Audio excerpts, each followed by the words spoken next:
Hello, everyone. Welcome to Dungeon Master Storytime, Episode 8, Heroes. I am Crusader Jackaran, your humble host, and my co-host here today is the Benefactor. As always. And unfortunately, Lady Potato, she has some prior obligations, so she won't be with us today. So, today, we are going to talk about heroes. And I'm gonna bring up something here, but just real quick, Benefactor, what is your take on the hero's journey? Now, the question is, are we talking about the writing tool, the hero's journey, or are we Correct. just okay, we're talking about the writing tool, the hero's journey. I like it. It's bound to be very, what's the very good word for it? Potent. I'm gonna go with that. It's just very well known, and has been very successful in all around general storytelling, where like even subversions of it, not the reverse subversions, but example of this was a background DVD extra for Rick and Morty, where the creators talk about how they use the hero's journey, but it's a bit subversive with how it works with them in their story with Rick Sanchez in them. I personally find there's nothing wrong with it. I like it when I read it. I can tell when it's happening when I read it. Once you get to know what it is, it's pretty obvious. I find it is a very, very How's it good going, writing. Raj? I find it to be a very great writing tool to use, especially if you're a beginner, and it helps break down how you should go about writing, especially like your first story. Okay, all right. I was a fan of it. I always thought it's great. I think it's good just as you said, a writing tool. I think it's great as an idea for how to arc your hero, how to arc your characters, not necessarily just your heroes, because the hero's journey, while the direct in your face of it is the hero part, I also look at it as, okay, well, if that's the hero's role, where does everyone else fall in line with this role or with this arc? And I had just recently heard that one of the writers that I absolutely adore, Chuck Dixon, had said something to the effect of the hero's journey is overdone and not creative. And I'm kind of saddens me, but it also it makes sense to me because Chuck Dixon is an amazing writer in my opinion, and his way of doing things, in my opinion, is unorthodox. He creates new ways to do things, or in my opinion, he does. So for me to see him be like, yeah, I don't use that, or people should move away from using that because it's a crutch. I think that's what he said. It's something to the effect of it's a crutch. So I was like, okay, I sort of agree with him, but at the same time, I'm over here looking at it that if you don't know what you're doing, if you need the training wheels, here's a training wheel. Like, this is a great training wheel. It's a great guideline. It's a great thing to just arc your character, or possibly as a dungeon master, use to help arc someone else's character that doesn't know how to guide their character. They don't know where they're taking their character at all. So that is something that I wanted your take on. Well, and this goes back into something I've said in other earlier podcasts, where I mentioned why personally, for me with D&D, personally, I like the 3-chapter arc journey, which in a sense you still can, and some people still do use the hero's journey as a starting template, but this is another way you can go about it. But I find the hero's journey for a lot of people is a lot easier, which is even mentioned in the book I was reading, on how generally you'll go through the hero journey, but starting plot line, but as you're going along, especially in a long running series with many twists and turns, you're no longer going to get like that call to adventure. You know what I mean?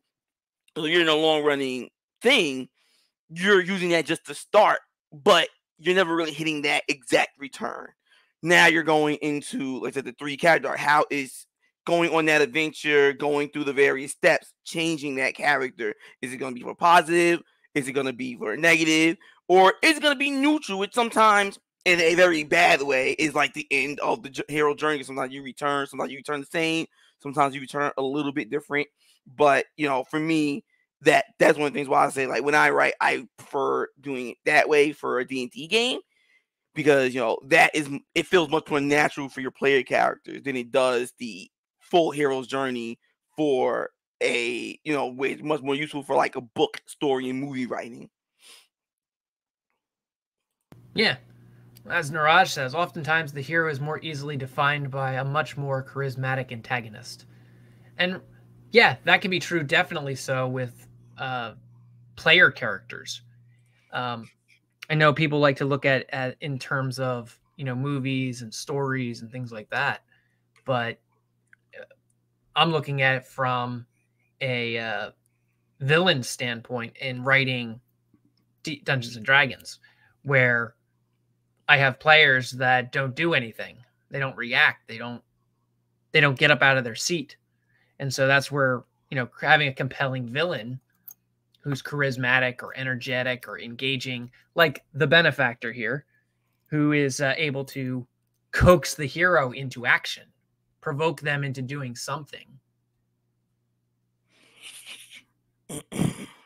Sorry, I cleared my throat there.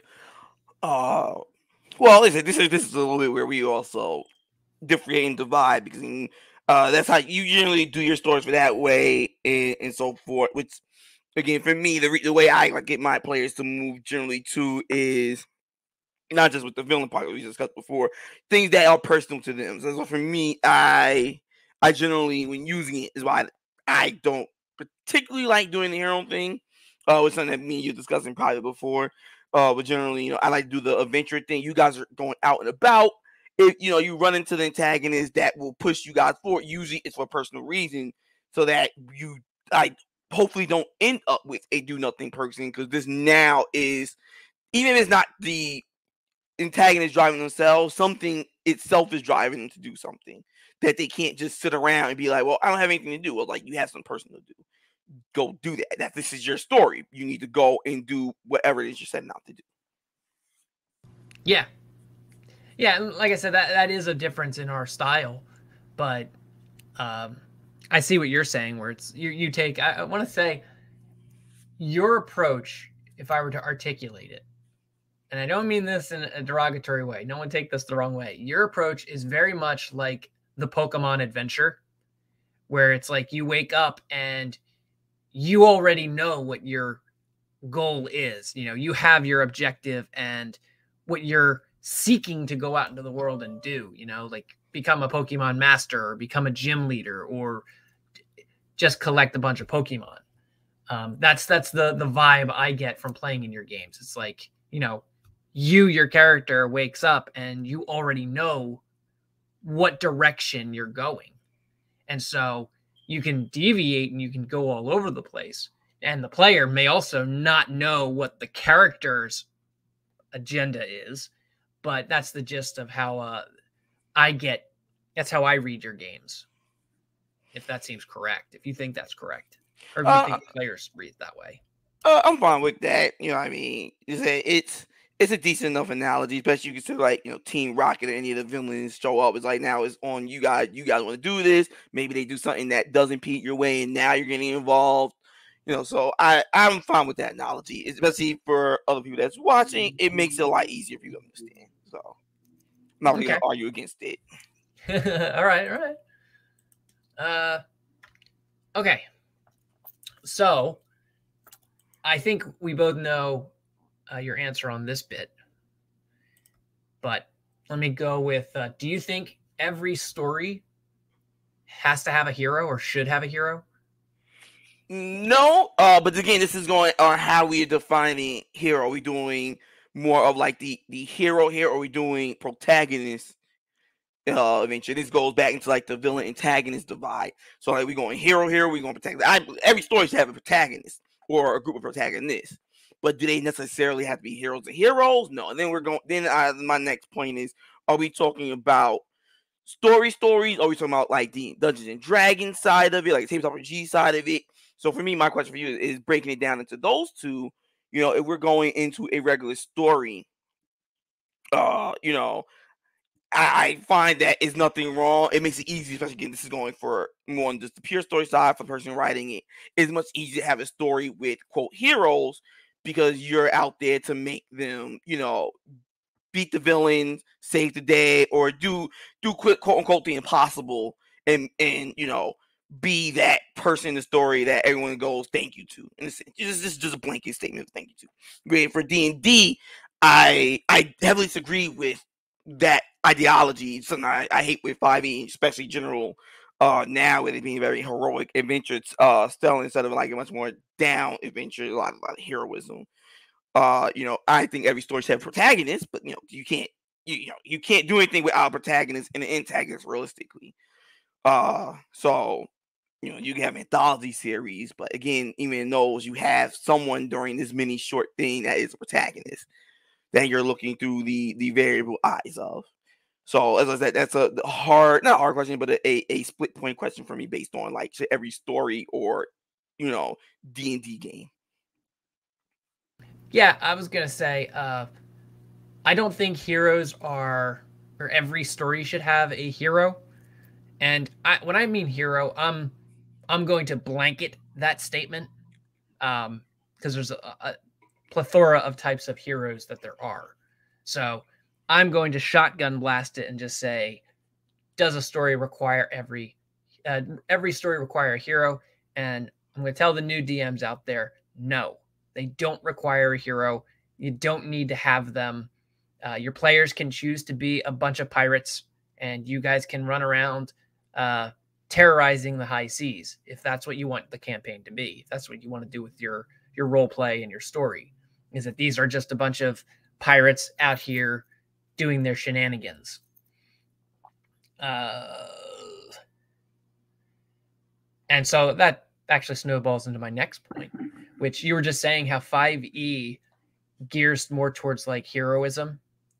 And I had posted a meme the other day in my D&D Discord, in fact, comparing the various versions of Dungeons and Dragons, and it compared second edition. Well, let me see if I can bring this up.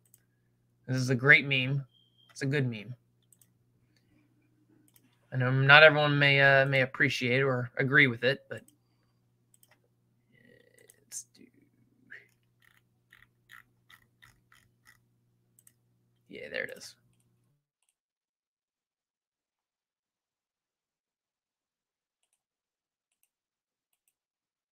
The James Bond one in the Austin Powers. Yeah, I saw that.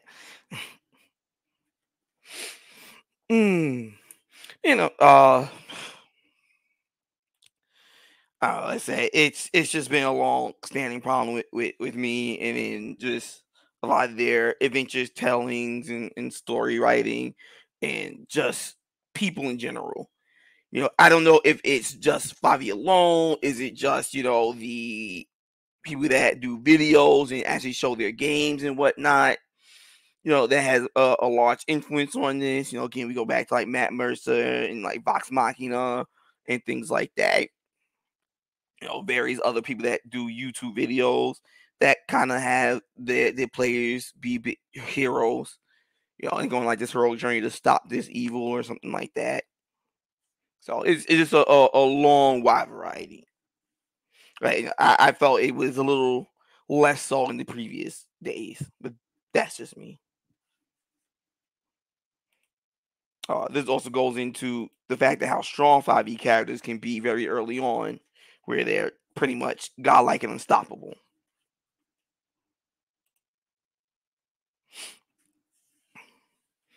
But what do you think here? Is my question to you.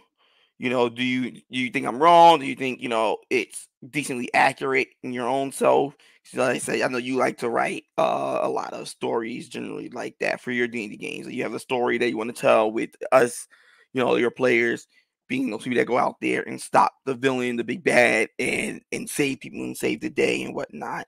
So I know you're a big fellow of that, especially for your DC origins that you know and stuff like that in comic books. So I'm just curious on your take of it.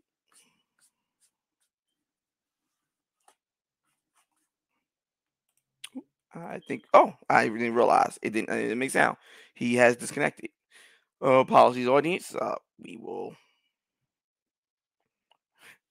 have a little difficulties here.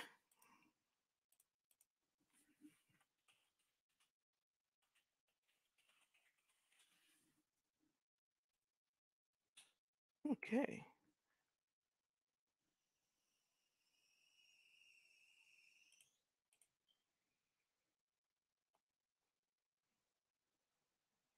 Yeah, sorry, we're having technical difficulties.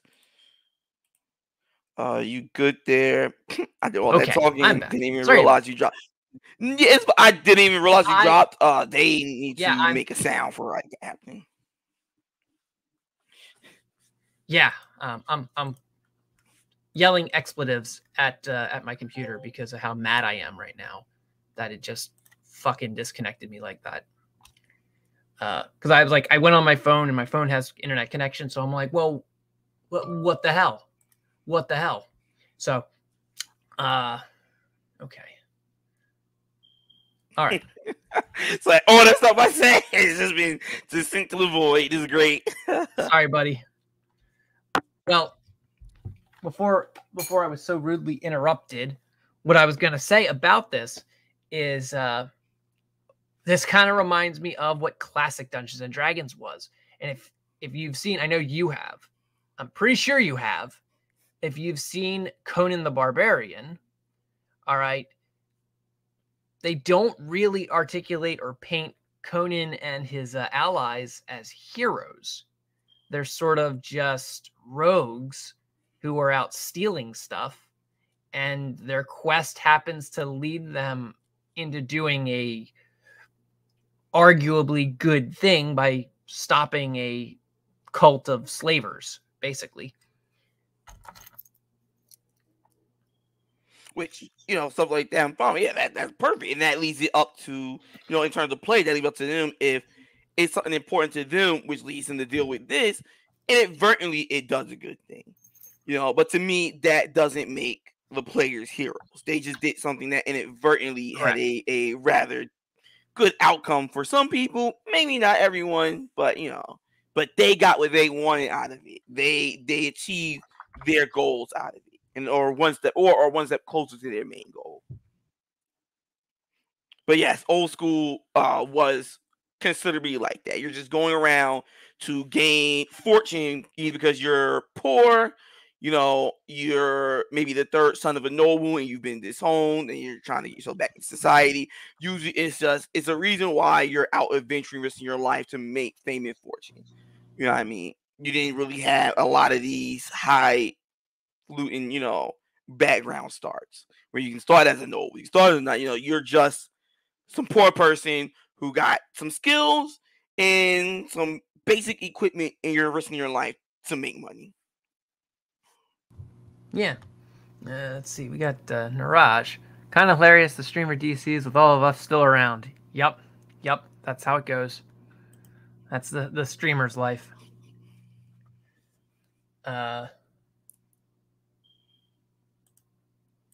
So yeah, that was something that I like Conan the Barbarian as a great example. When I'd first seen it, I was just like, this is Dungeons and Dragons. This is Dungeons and Dragons manifested into a movie.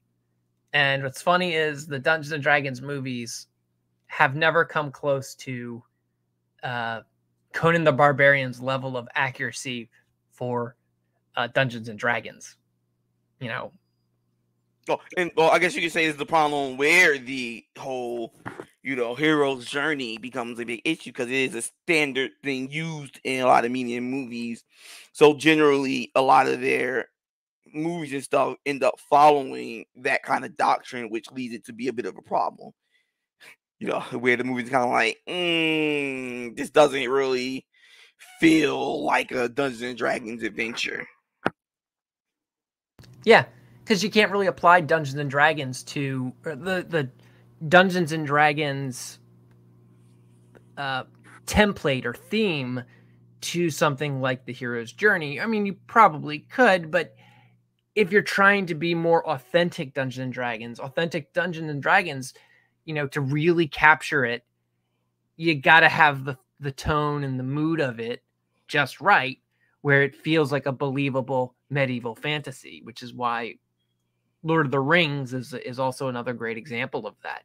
You know, Lord of the Rings, it's encompassing, it's enveloping. You feel like this is a world that the rules are consistent, the behaviors of people are consistent, the way things are consistent. You know, the magic system and the archetypes of character, you know, or professions.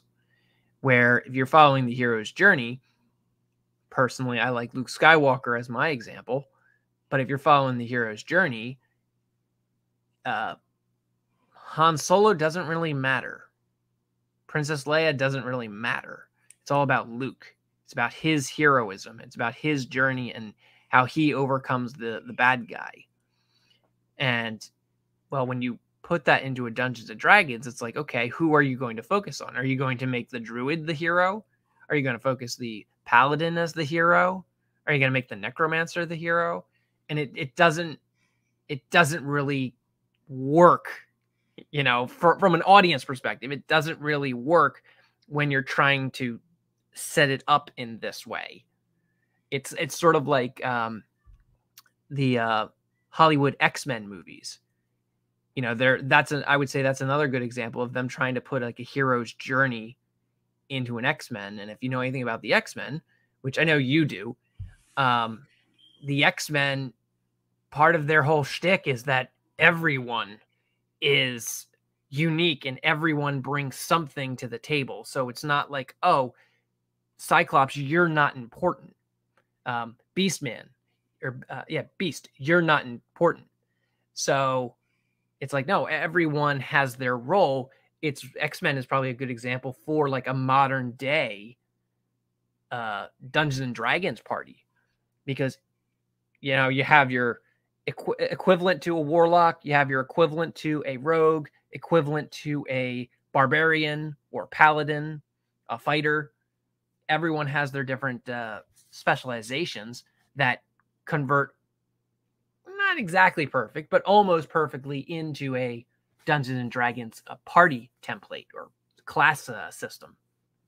Yeah, that's also how I was probably doing ensemble stories, like pure. A lot of people didn't think Guardians of the Galaxy was going to work here first, but I don't understand. I never understood how always just like that the heavy focus on Wolverine and technically Rogue in the first one, and Wolverine and Jean in the third one, where they even killed all Cyclops. It's just like you don't really get a large feel for what it's supposed to be an ensemble. Like the protagonist of this story is supposed to be the entire X-Men.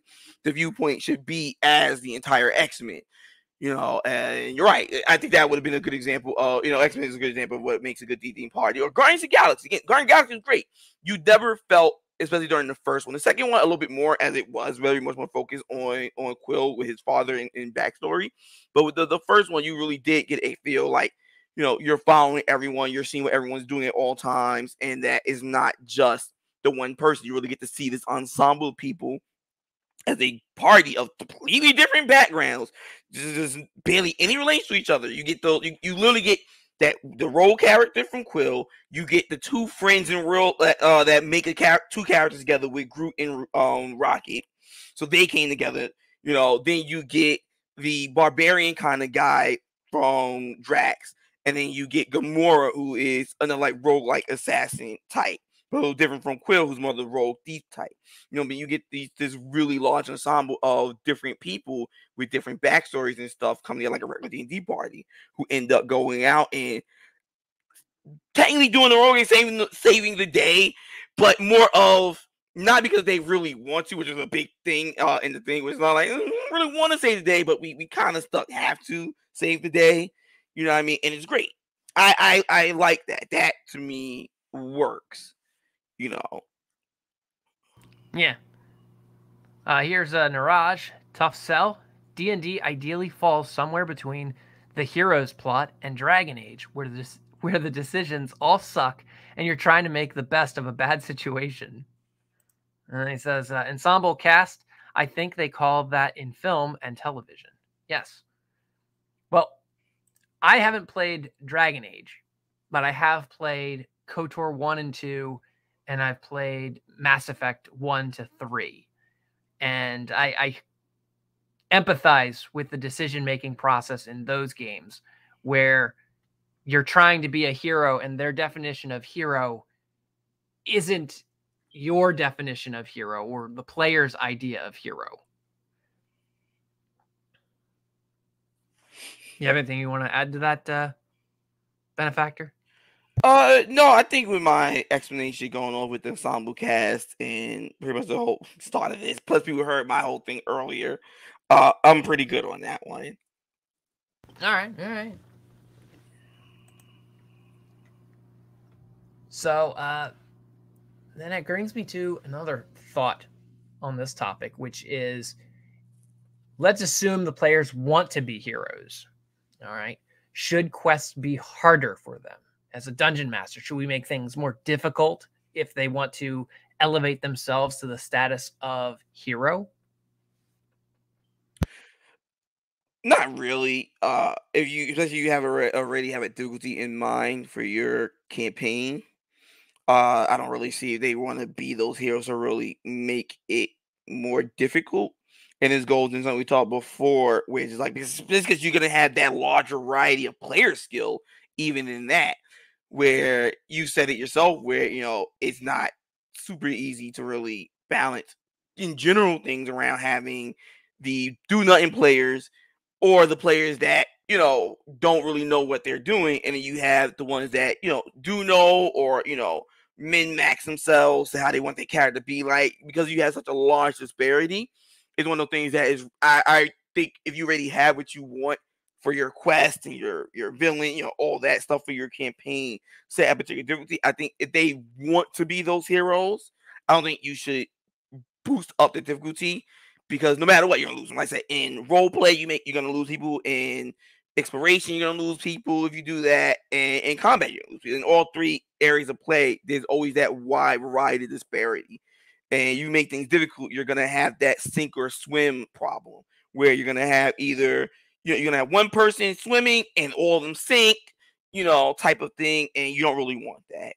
So now, if it so happens you did it already, and you just left it how you had it, and it so happens, imagine how bad it would be if you made it harder. So yeah. Well, what if your story is running and you have something like a Batman, Superman, Wonder Woman combo, right? Like, it's not just one hero, it's multiple heroes, and they're taking on, say, an organization. They're taking on a cult. Should that take center stage, or do you see that as you're not really treating them as heroes? They're more so just adventurers, all on the same level. You're not prioritizing. Because that's something that I picked up on what you were saying. Is like, okay, so does that mean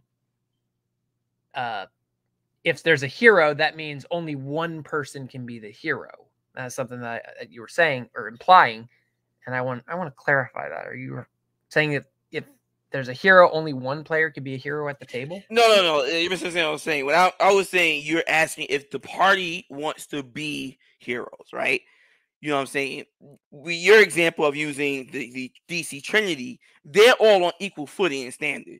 You know what I'm saying? They all equally competent and able to help each other in the areas that they lack, but they're still all equally competent.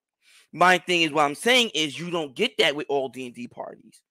And you know what I'm saying? And this goes in different varieties. So you're going to end up having the sink or swim phenomenon, where all of them are going to try to be heroes, but if you make it harder, you may end up having a lot of people that sink and end up with one guy or two people out of your larger group that end up looking like the heroes. You're right. I'm going to bring up one of the stories that I have with my Vertigo Cypher game, which I've talked about this, I think, last week and the week before.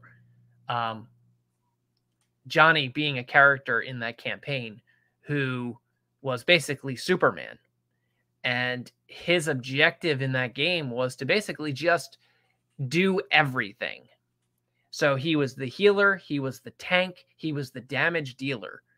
And his philosophy of it was, well, okay, I can build my character this way, and I'm reading through the book and I'm seeing what abilities I can grab and snatch to make this work for me, to make it so that my character can be whatever the team needs him to be. And in that game, how Cypher works is you're supposed to work with the DM, and the DM is supposed to guide you through, like, okay, this is logically how you're designing your character. So we both agree this is how your character is going to be. You know, your character is supposed to be, let's use the example of Superman. So he's Superman. He's not supposed to be out here using magic spells. He's not supposed to be out here casting fire breath or anything like that. That's not something that Superman does.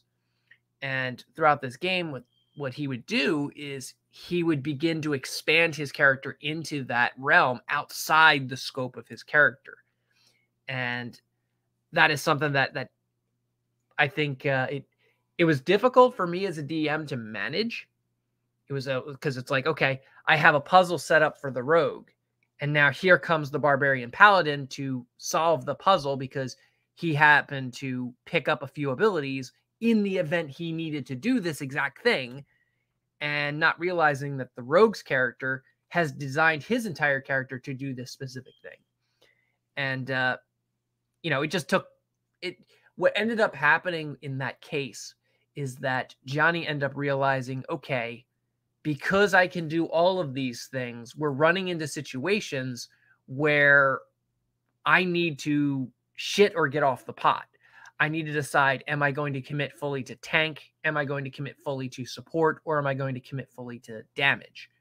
Because he was realizing with everyone else and with how my boss fights and encounters were going, he was running into situations where they were coming against an enraged timer.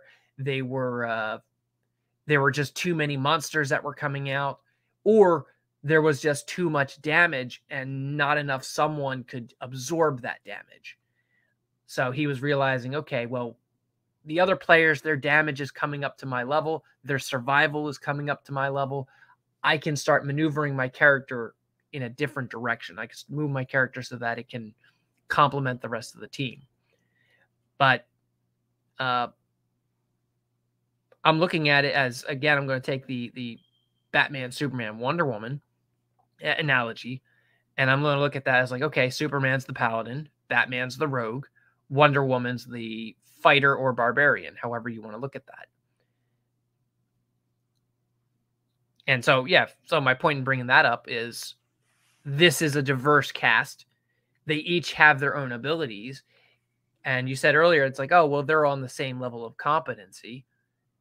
And I'm looking at like, well, from their perspective, they're confident in who they are.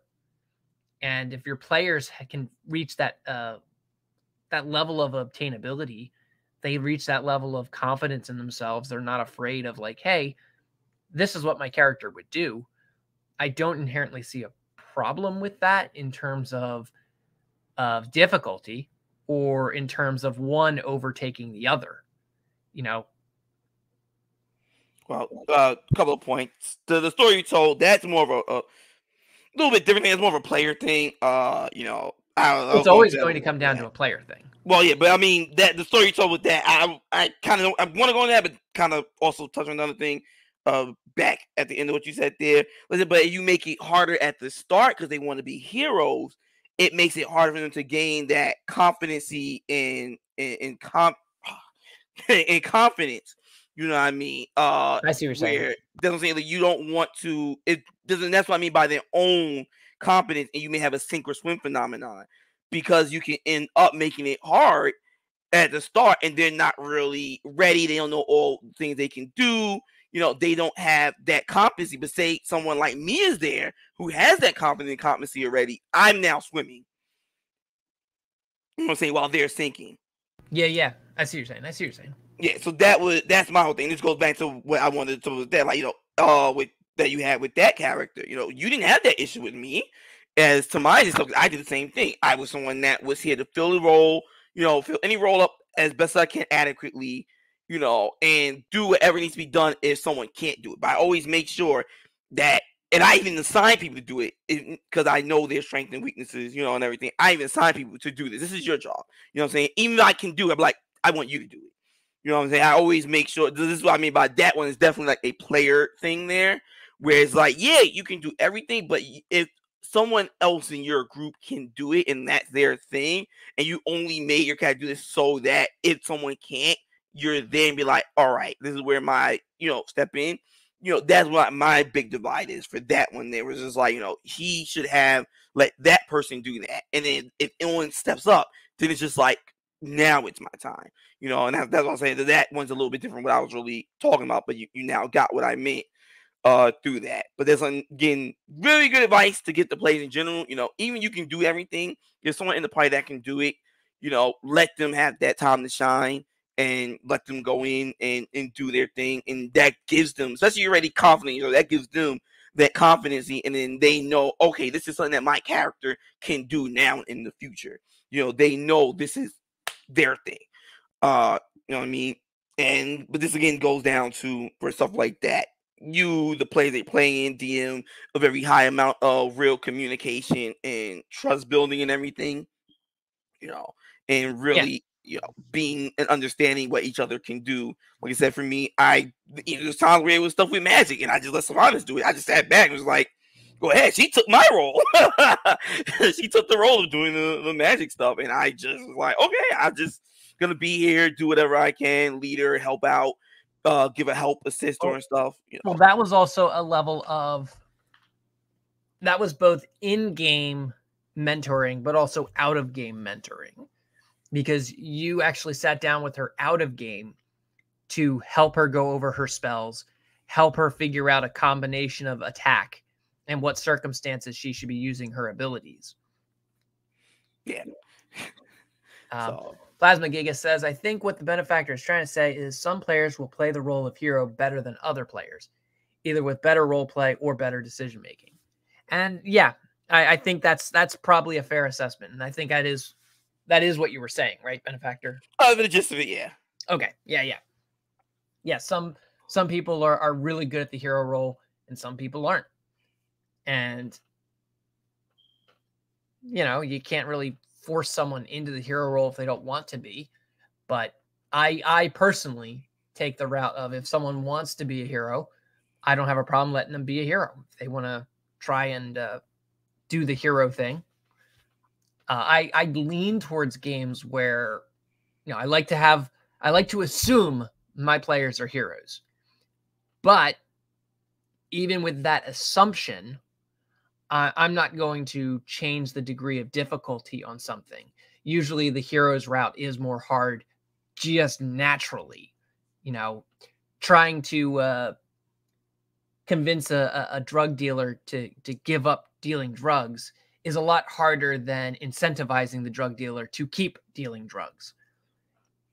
And I get that, but to me that works better in a book or a story than it does work in D&D, because again, you have very different variety of players. Not every player can solve the puzzle. Not every player is charismatic to talk the drug dealer out of doing what he's doing. So you make it harder. You make it much more difficult on them in the places that they're lacking, though they want to do this. So sometimes that kind of hurts their fantasy for what is a fantasy game for them. It hurts their role play. While I do, in a lot of respects, kind of be like, don't play above your play grade. If you're not the charismatic type, don't really try to go and make the charismatic character. Same way, like, you're trying to be this very high intelligent or high wisdom kind of person, but you're not really like that in real life. You're kind of hurting yourself, and it's not much help a DM can give you when they're trying to help set you up on that. Like, if you're trying to play a high intelligent person, and the dungeon master gives you, say, a riddle or something, just something basic, a riddle, but you're not, able to process, the riddle or the mystery. You're kind of just sitting like, you're not able to really play that fantasy because you're going above what you yourself can really do. And you end up running. I see that a lot, actually. This is a person that I used to play with that was like that. I'm encountering that with my my Star Wars game, and that's also where I'm hoping when we get to talking about game systems.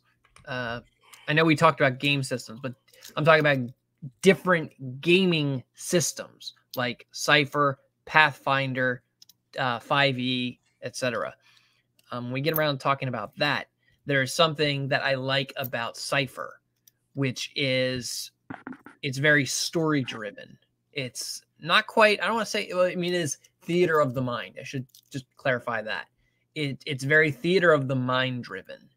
And if you yourself aren't very creative, but your character is supposed to be, so your character is supposed to be Batman, but you yourself aren't Batman and you don't know what Batman would think or know, you can very easily chalk it up to, can I do an intellect roll? Or can I do a insert ability that you have on your character sheet roll to see if I know something about this? Because, you know, me as a player, I don't know. I'm dumb. Which in my first game, I did that with Cypher. My DM was like, you notice these symbols are kind of weird. And I'm like, okay, that doesn't, like, the DM isn't really telling me much of anything with that description. So I have a hint out of game what he's trying to say, but I'm just gonna have my character roll, and maybe the DM will just tell me. And yeah, sure enough, when I succeeded, the DM would just tell me, "Oh yeah, you could tell this is like a menu for food." It's like, oh, okay, got it. Yeah, and that definitely works in that scenario a lot better because you can do the same thing in Dungeons Dragons that with the skill rolls of 4. It is that compared to with how I understand a cipher where you can like use up like XP or something to do it auto success. You're not really that lucky. You're now beholden to what you roll on the dice to really see if you get lucky enough to get told what you're looking to get told.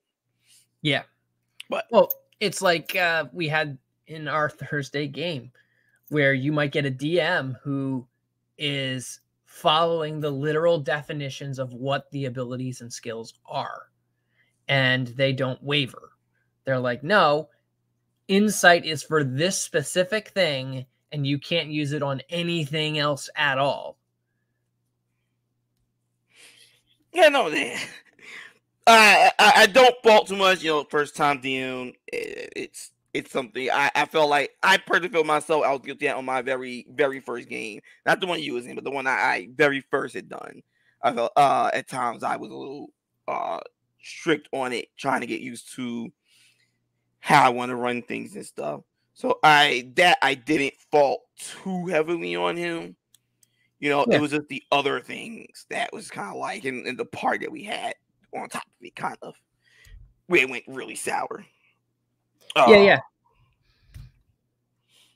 But we're kind of deviating a little bit off the hero stuff.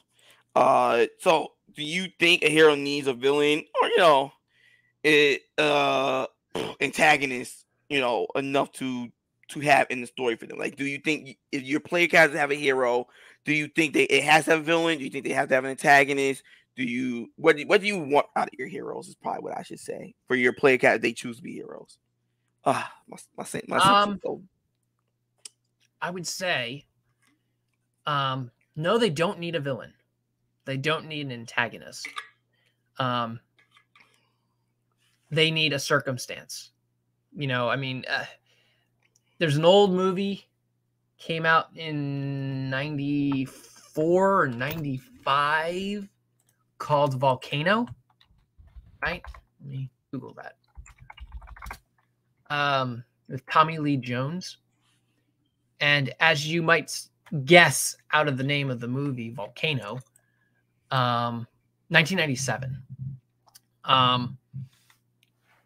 The main antagonist of the movie is a volcano. And, there's all kinds of disaster. There's all kinds of terrible things that happen. And people are trying to save each other and rescue each other. And they're working together, coming together to fight this condition, this environmental hazard. And that to me, it's like, well, there's firefighters in it. There's all kinds of heroic behavior that happens throughout the movie that you don't really need to have, a villain twirling their mustache. You don't need a dark sorcerer. You don't need wild animals trying to eat people. It's just, here's a circumstance, an environmental hazard. And I think in today's world, we find that very appealing with, say, like the zombie apocalypse. We find it very appealing with survival games like Ark or Rust, Minecraft even. You know, the survival against nature is a very appealing antagonist. I'd say like it's an adversity more so, you know, struggling to find food, struggling to maintain hygiene. Things like that are things like that are a lot more interesting, or are capable of making a hero. You know, I was going to say Aladdin can also be, in my opinion, be considered a hero, as he is willing to work within the underworld of his world or his environment and give food to the poor. You know, even though he stole it, he is willing to give food to the unfortunate. You know, to me, that can be a heroic deed. One moment here. We have Niraj. It serves as a good guideline to have players not try to play outside their own personality traits. Hard to play what you don't have a natural talent for or understanding of. I see Ryzen. He said 100% to that. And then we have Niraj. That's because those survival situations bring out the best and worst in people. Survival scenarios reveal heroes and villains and defines both. That's a very good point. So, you know, bringing it back to what I was just saying, I don't see it as you don't need a villain for a hero to function, for a hero to be a hero. A villain is great in defining a hero, but they're not necessary. You don't need an antagonist to define your hero. I know a lot of people like to, I'm going to bring up Batman because I love Batman. A lot of people like to say, oh, the Joker defines Batman. His villains define Batman. And it's iconic. It catches the newspaper headlines. It draws your attention in. It's memorable. But if like the Joker is the memorable part of Batman for you, you're not paying attention to Batman. You're not paying attention to what his goals are, what his motivations are. You're like, oh, Batman's the good guy and Joker's the bad guy. And the Joker is doing all these crazy things that because he's just so smart and so genius. You're not looking at it like, well, Batman is jumping through the hoops. Batman is the one who's having to figure out what the Joker's plan is and how to disarm that plan. So. Okay. Well, you already know, for me, I'm not really a big hero guy. I also agree. You don't really need a villain or a antagonist to have heroes. You know, again, it already been touched upon. It could be, if you're trying to make people a hero and you have a story without that, it could be a natural disaster. Again, we see this in everyday things with firefighters. They always praise as heroes and everything. We had like the incident in New York City with 9/11. You know what I mean? And people like the medic, the firefighters, police, everyone that got involved are considered heroes. So it's, if you were talking about the core, like solving the problem and saving people's lives, heroism, then yes, you don't really need a Muhammad Mustad villain, natural disaster. Not saying that level of natural disaster, by the way. I just realized the context of that was a little off, but Yeah. I get you. But you know, well, not just you, just in general when listening, just like, well, the context is low, but in general, you just need a big event to happen where people are going out to, you know, do stuff and help people. So I completely understand that. And when it comes to D&D, you know, for me, that just depends on the players themselves. You know, what is it that they want to do themselves? You know, they want to be a hero and they want to be that hero that stops somebody, or they themselves right that they want to stop this person in their life that, you know, will be their antagonist or their villain. You know, I'm perfectly fine with giving them that. It's like, okay, cool. You have that. Those that don't, you'll find other different, as you said, best word for adversities that you're going to overcome, and, you know, for your character to achieve what it is they're going for. And I think a really good scenario that I did, which you guys got to have that feel of being people that saved the day, and you guys chose to do so, was my Stampede event with the military and the adventurers, which is like, you guys have to protect this town. You know, are you guys gonna actually go and do it, or you guys gonna just turn around and leave? You guys chose to do it, And in it, you save this place from being destroyed, people's lives being upended and rooted. You guys are, for yourselves, heroes in that very regard. Now, if you yourself like your hero, that's on you. You may feel that you just did your duty because you are, say, part of the military, or for another player because he was an adventurer, you did for the reward or your duty. Then that's good. You don't have to feel like you're being forced and coerced to being that hero title. You just did it out of your sense of duty or your sense of desire. Yeah. And that's something that I look at when it comes to hero characters and player characters of whether or not they want to be a hero is, are you choosing to take this route? And I'm all for people going like the vigilante route, the Dirty Harry route of like, okay, I see myself as a hero. I see myself doing the good thing, even if society itself may not see it as a good thing, even if society looks at it as like, I'm not so sure this is the best outcome. Again, falls in line with your typical Dungeons and Dragons idea, your Dungeons and Dragons campaign of like, well, they're heroes, but that's probably more singular to the morality of, or the thought process of the world or of that local area. They might see it as like, hey, you're toppling the evil governor, and you don't realize that the evil governor was stopping the county next door from coming in and destroying your town or taking over your town. Sort of a Wild West approach is you be the toughest son of a bitch of a sheriff, and that is enough to incentivize cowboys and thugs from coming into your town and running rampant over it, just destroying the place. Which, it is like that. I'm fine with it. I'm fine with games in that manner. If we end up doing something and we're viewed as heroes, for me, it's the problem when it feels like that's all we're doing constantly, and that the overarching campaign is us being heroes, and that we're the only ones that can do this. There's no one else out there in the world that can do what we do. That chosen one or chosen group thing, I really can't stand, which is hilarious because this again showed my very inexperienced DM. I kind of had you guys, which I really regret because that wasn't really the intent. And they tried to explain that before we started is not really the intent. But I kind of had that happen for you guys to start, just for you guys to meet together. So, I'm very experienced on how to get the group together without having this like real big thing like, yeah, and this is why you got it together. But generally, I really just like the whole chosen one, the chosen group thing, and the whole campaign is us stopping an evil or being here. I like much more smaller stuff. I like things on a smaller scale when it really comes down to it. Now, can I do it? Yeah. In general cases, I'm gonna be that Dirty Harry kind of guy. I'm gonna be that guy that I don't really see myself as a hero. I'm just doing what it is that I set myself out to do. I inadvertently helped you guys. I personally feel like I could have done better, or I did a bad thing, even though it worked. I feel like if I'm forced to be a hero, that's kind of the way I go.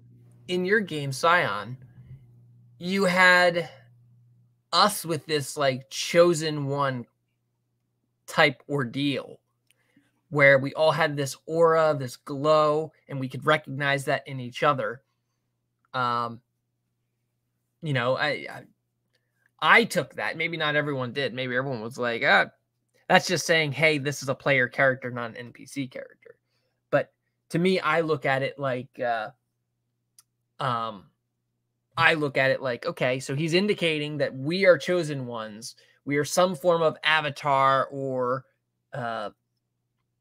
champion of a deity or a divine being or of elemental plane.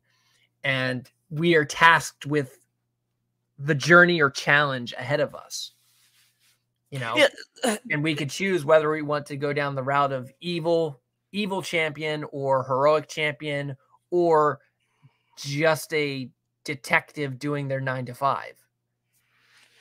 Well, this is why I just said like beforehand, because I know what I said. I saw this come in, so I was like, I really hated. Yeah. It was my first time really like hard DMing, and I really regret that. And also I was trying to explain very early on to the players. Well, Like it's just so I get you guys to meet each other. It was really. You shouldn't regret it. Okay, you should accept it, own it, say been there, done that. That's how you have to handle that. You have to just say I've been there, I've done it. All right, like starting in a tavern, you get a lot of DMs, seasoned, experienced DMs saying, "Oh, you shouldn't start in a tavern. Starting in a tavern so unoriginal." Do it. Just do it. Get it under your belt.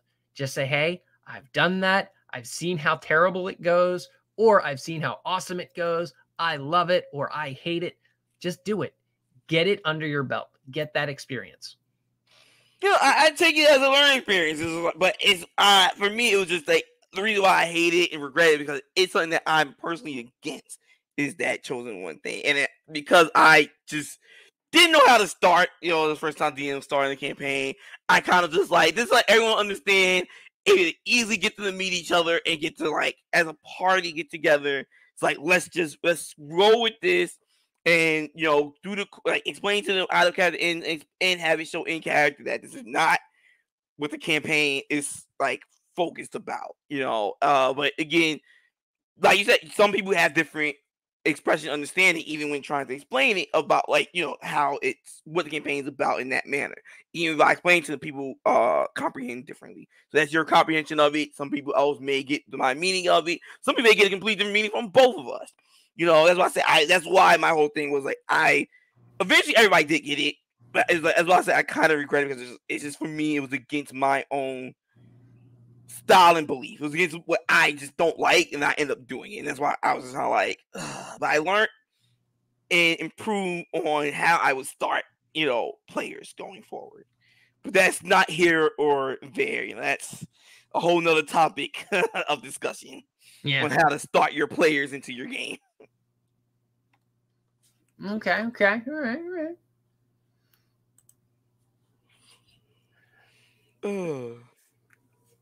Well, one of the things that I'm gonna throw this out to you because you and I see things so much differently when it comes to how we run our games and what we expect of our players. I like to, as I said before, I like to assume my players are heroes. I start off with that premise, and I then work based around what the players do and how the players unfold that. What are some of your issues with players who take on the persona or the mindset that, and I'm saying this from you're a player, right? And one of your party mates has the mindset of I am a hero. So whatever decision I make is obviously the heroic choice. Have you experienced any problems with that type of mentality?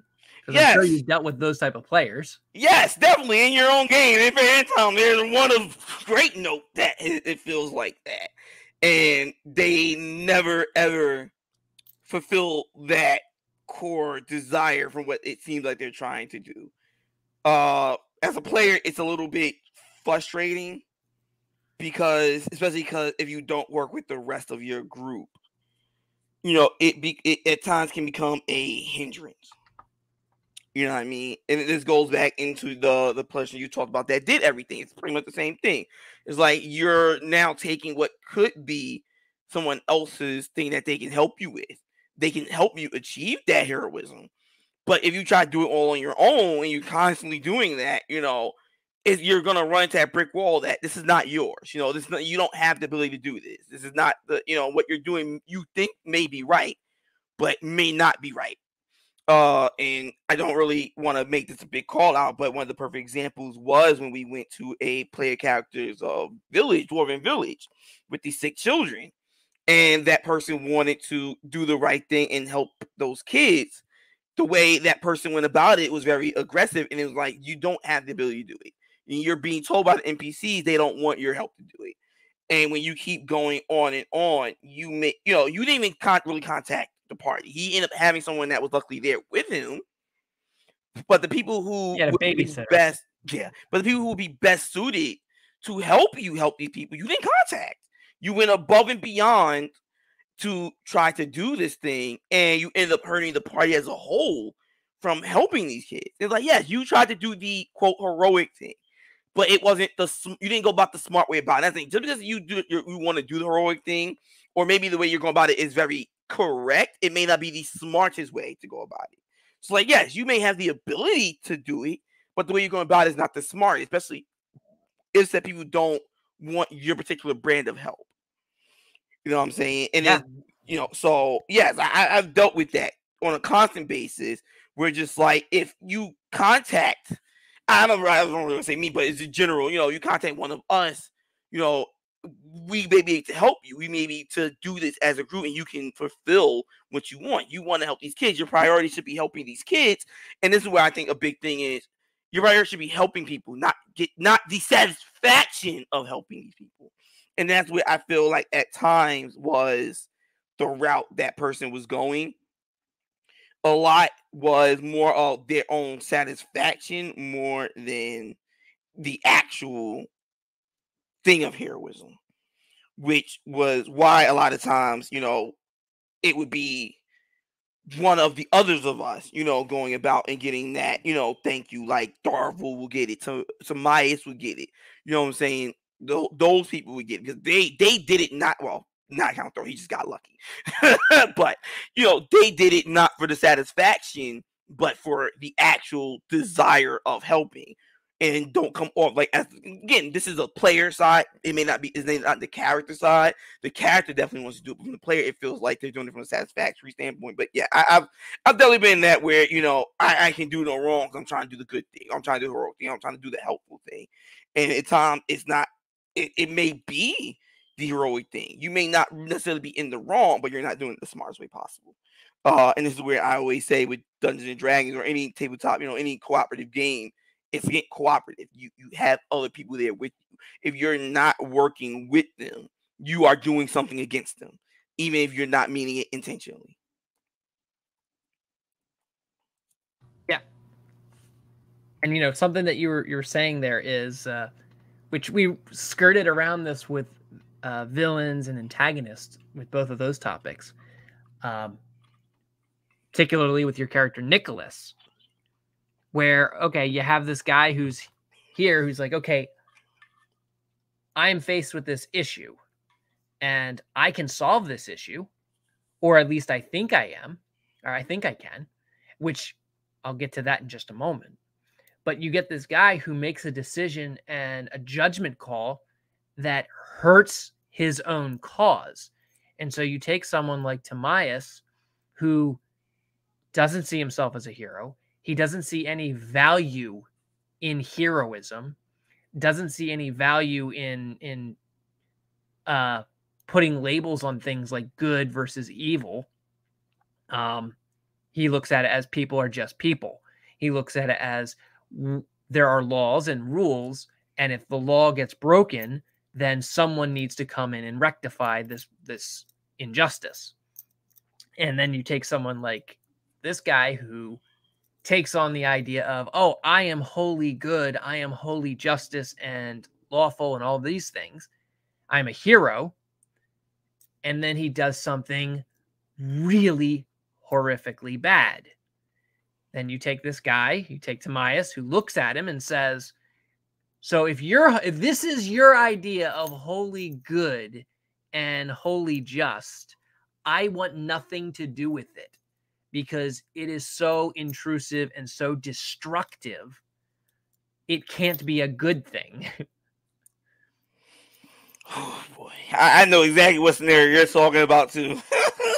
Oh, there's a few. Well, yeah, but there's a few. But yeah, like that's something that I saw consistently with Timaeus as well as Nicholas. Dimitri was a little bit different. Dimitri, however, had Clank's character as his, like, okay, So there's different degrees of good. It's not wholly one form of, hey, we're best friends, I'm going to steal your weapon. They're mortals. So they're shades to their personality, and they're shades to good and evil. Or I'm sorry, not good to evil, to their moral compass and how they operate. But I was going to say, that circumstance, this is a cautionary tale for dungeon masters. If you have these type of players, you have to be mindful of what challenges you throw against the player, because the player, they're coming at it most often than not.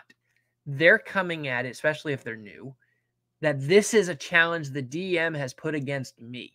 They don't take into account that you, as a dungeon master, you've spent hours prepping this encounter, prepping for this fight to go down or whatever it is that they're about to face. They don't count that in. They count that in as, oh, the dungeon master prepared this just for me, so I have to solve this. And that means something that I can do is meant to solve this issue.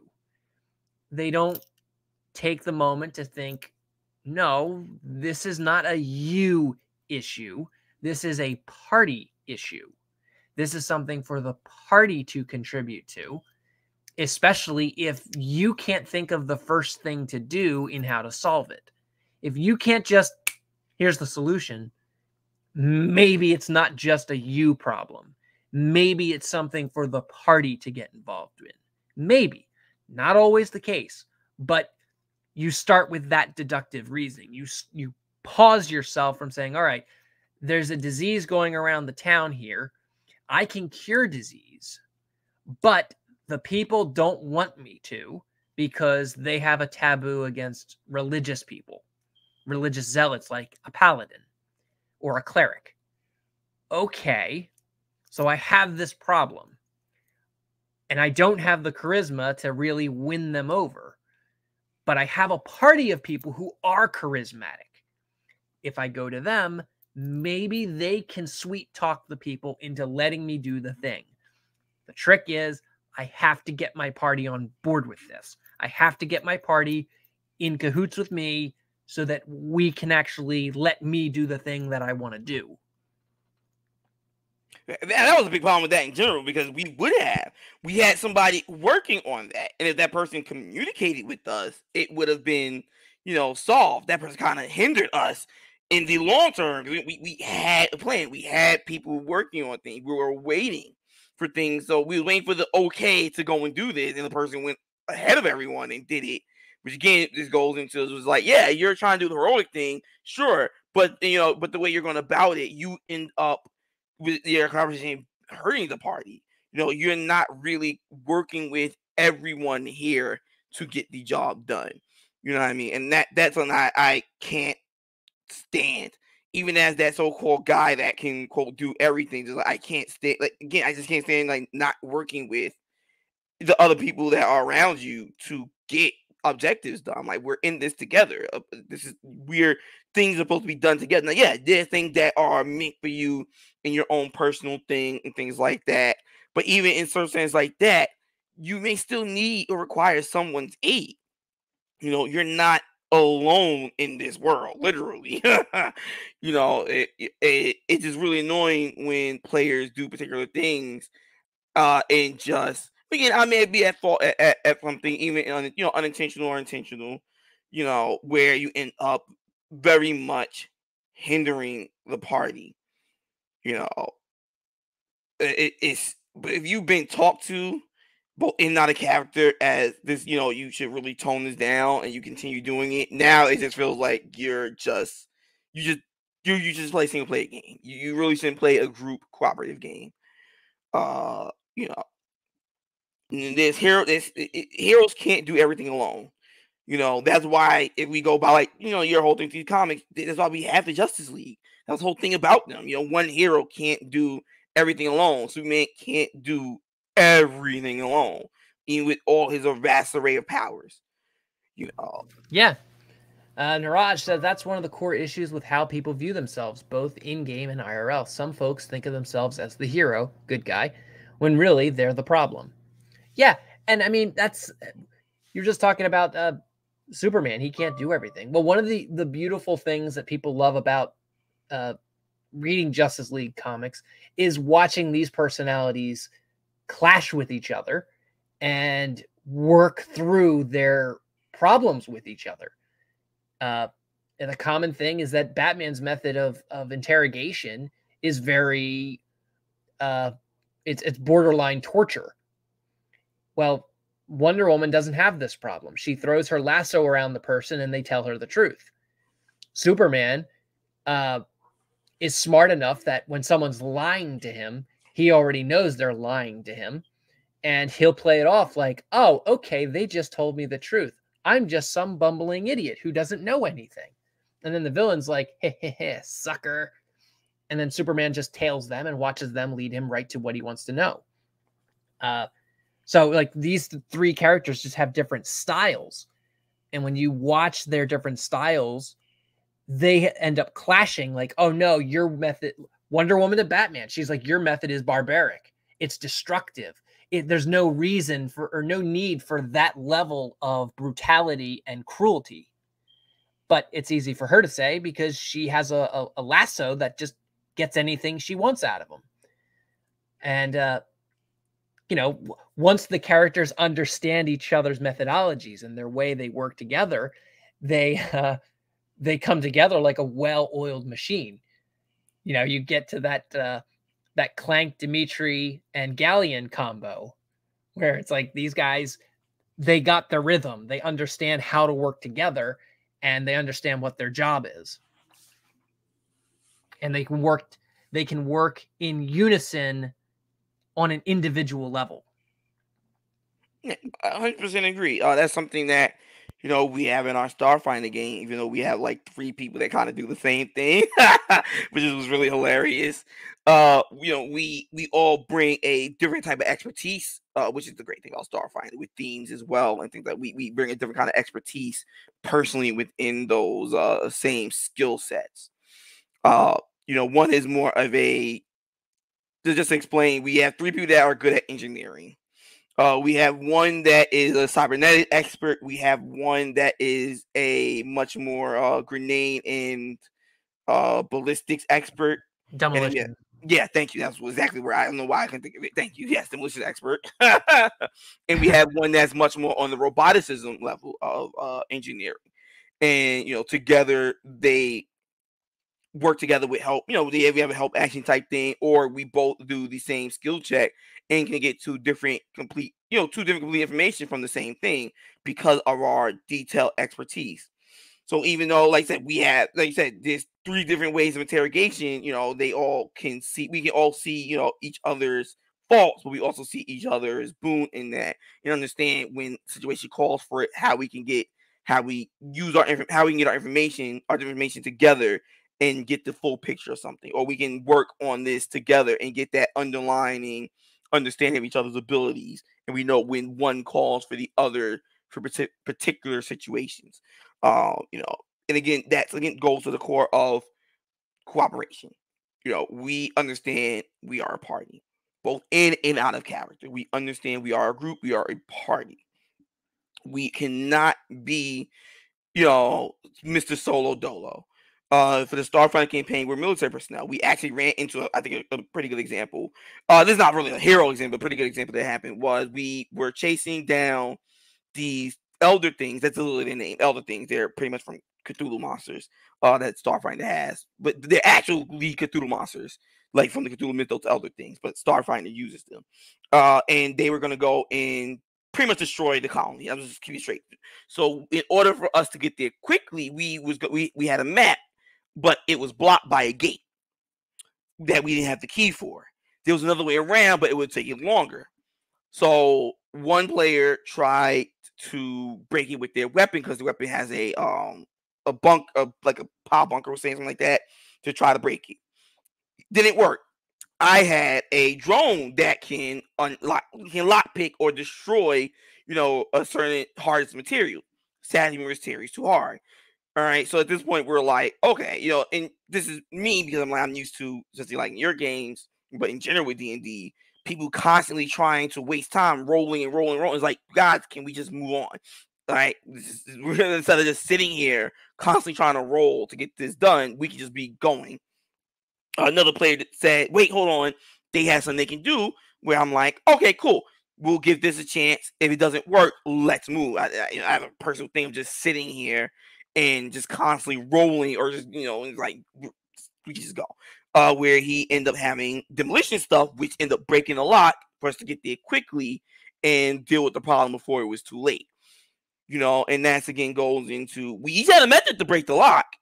But the best method ended up being this person's method. Now we have that in our toolkit of okay, if we want to do something without wasting demolition charges or damaging the weapon, we know I can do a lot picking with my drone, or it can just slice it off cleanly, no issue. If if the thing is weaker than the saw blade. If it's something of a slightly sturdier, we have the guy with his power bunker to see if it breaks off. If not, we have to use an even stronger thing with the power charges. So I just wanted to bring that story in where it's like, but that took us to cooperate with each other and, be like, okay, we each have something to bring to the table and solution. So now in the future, we always communicate what can you do to help with the situation. What is your skill set? We're always looking to each other for that kind of stuff. And that goes to not even just problem puzzles the DM gives, but even the story stuff where we're talking about the current missions we went on. And, we're just like, okay, what is the main antagonist get out of this?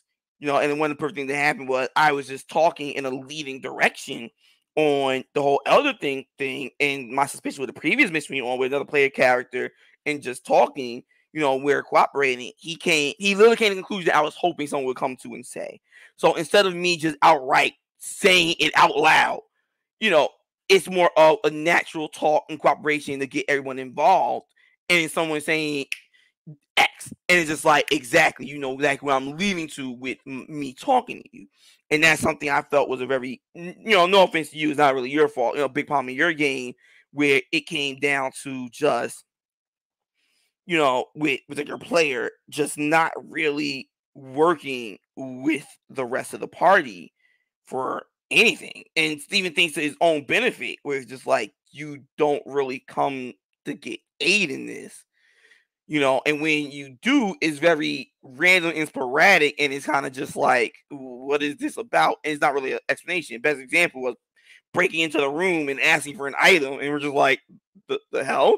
And it's like, what? And then just leaving. Because we're just like, we can't help you with this one, but can you explain? It's like, all right, and then just leaving.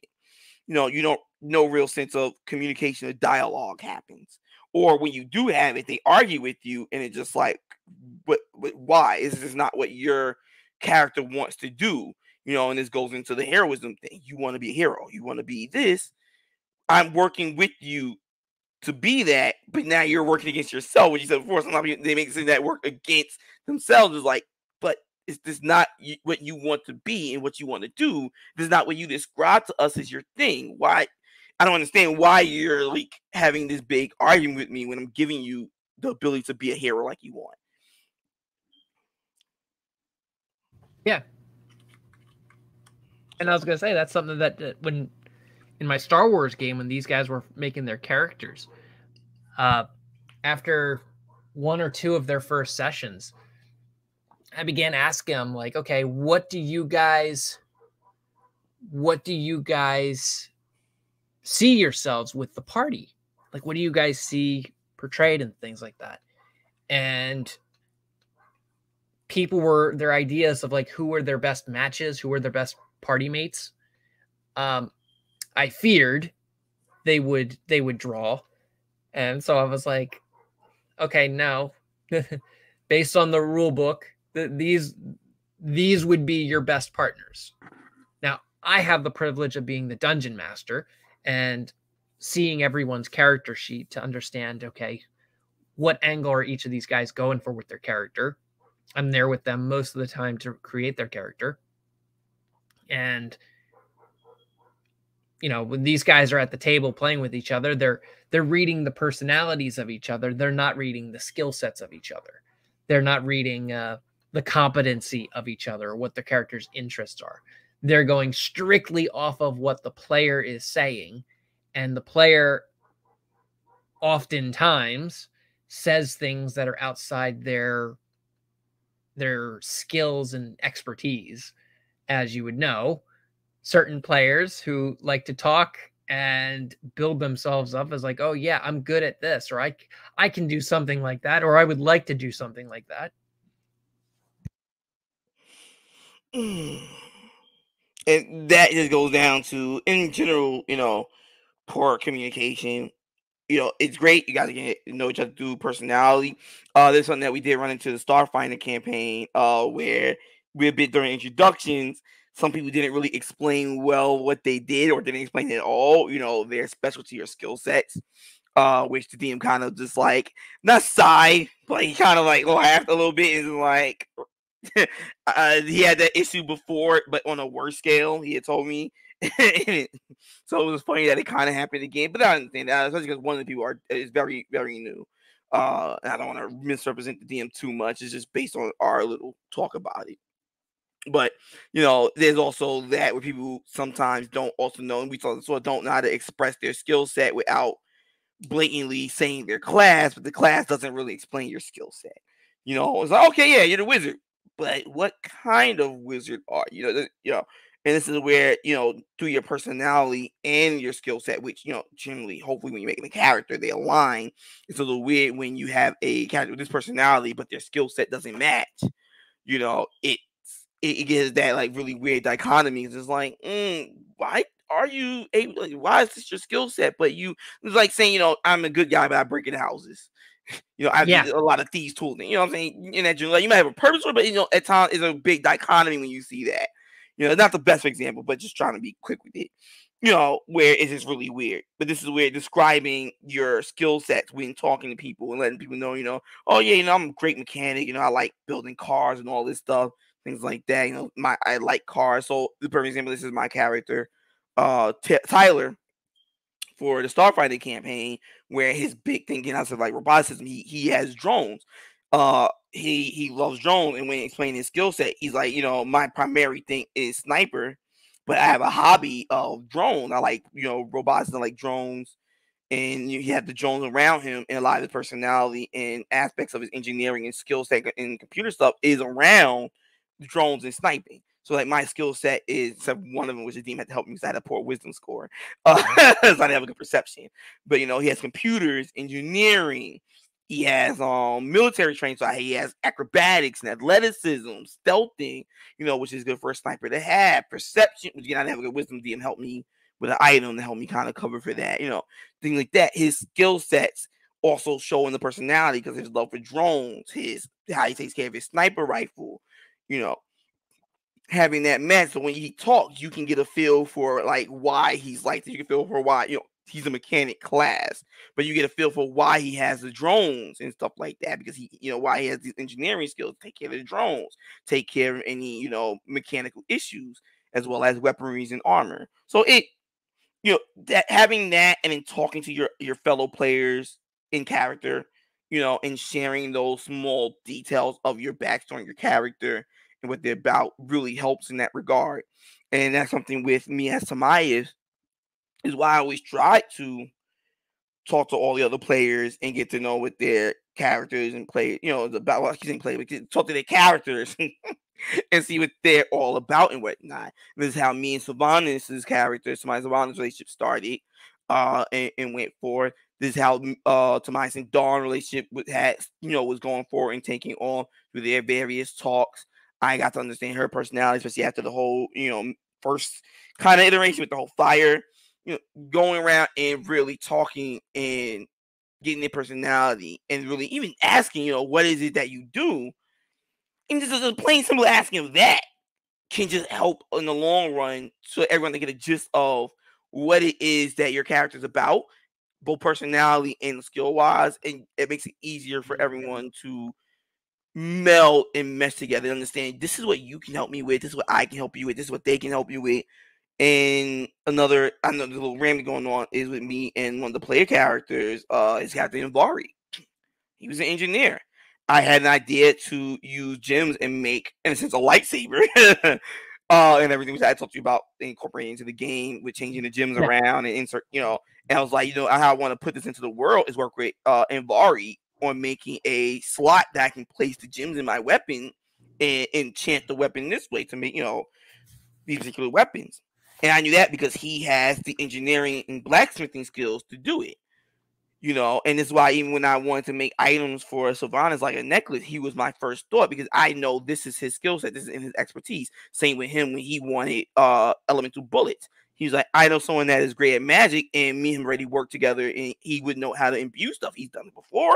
He's free to do this, and he asked me, "Can you do this?" I'm like, "Yeah, maybe a little tricky, but I can definitely give it a shot." Where this other player also had it. None of us knew to like midway through the game that he didn't. He never really like talked. He just came randomly finally about it. It was just like, oh, I didn't know. If I knew you could do this, I would have went to you for help because that's what our relationship was supposed to be.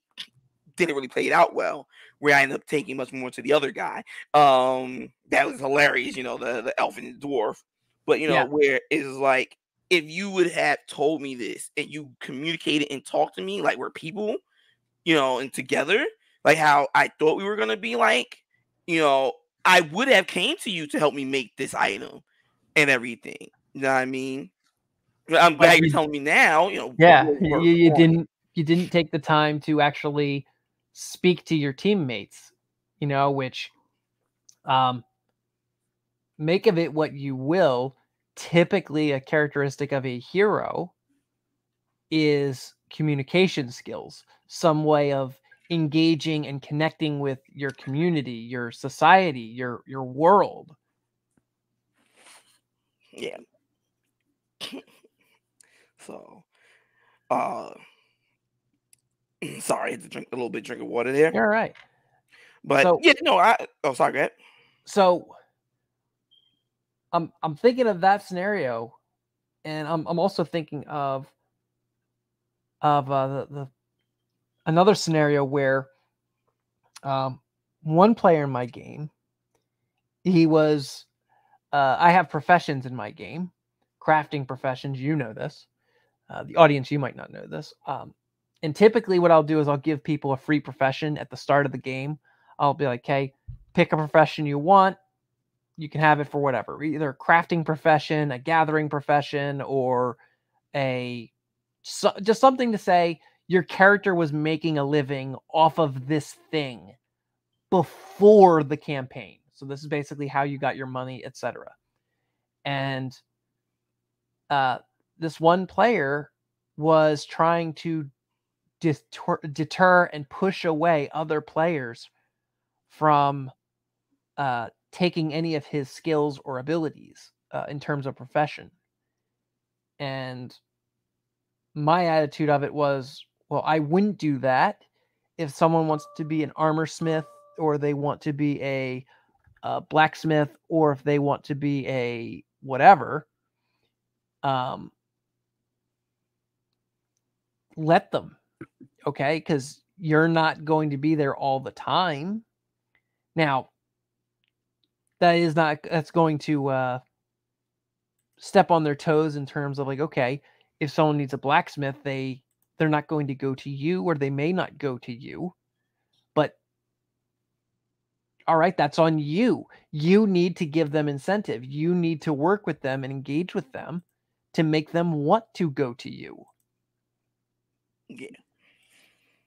But yeah, like I said, I saw that as that was something a player had done, and I was trying to tell them like, hey, don't go telling someone not to do something, because something I also did with my crafting system is I made it so there's an incentive for multiple people to go down a crafting route. As you saw with blacksmithing in the End Times campaign, there was armor with blacksmithing alone. There was armor smith, weaponsmith, and I forget what the third one was. It's like pure blacksmith, I think. Yeah, it was just all rounder.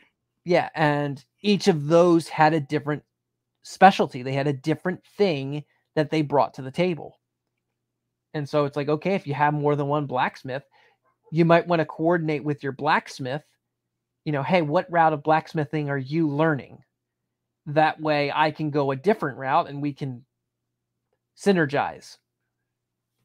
Oh, this is why I was gonna say I'm a little bit mixed on, because this is why I like session zeros.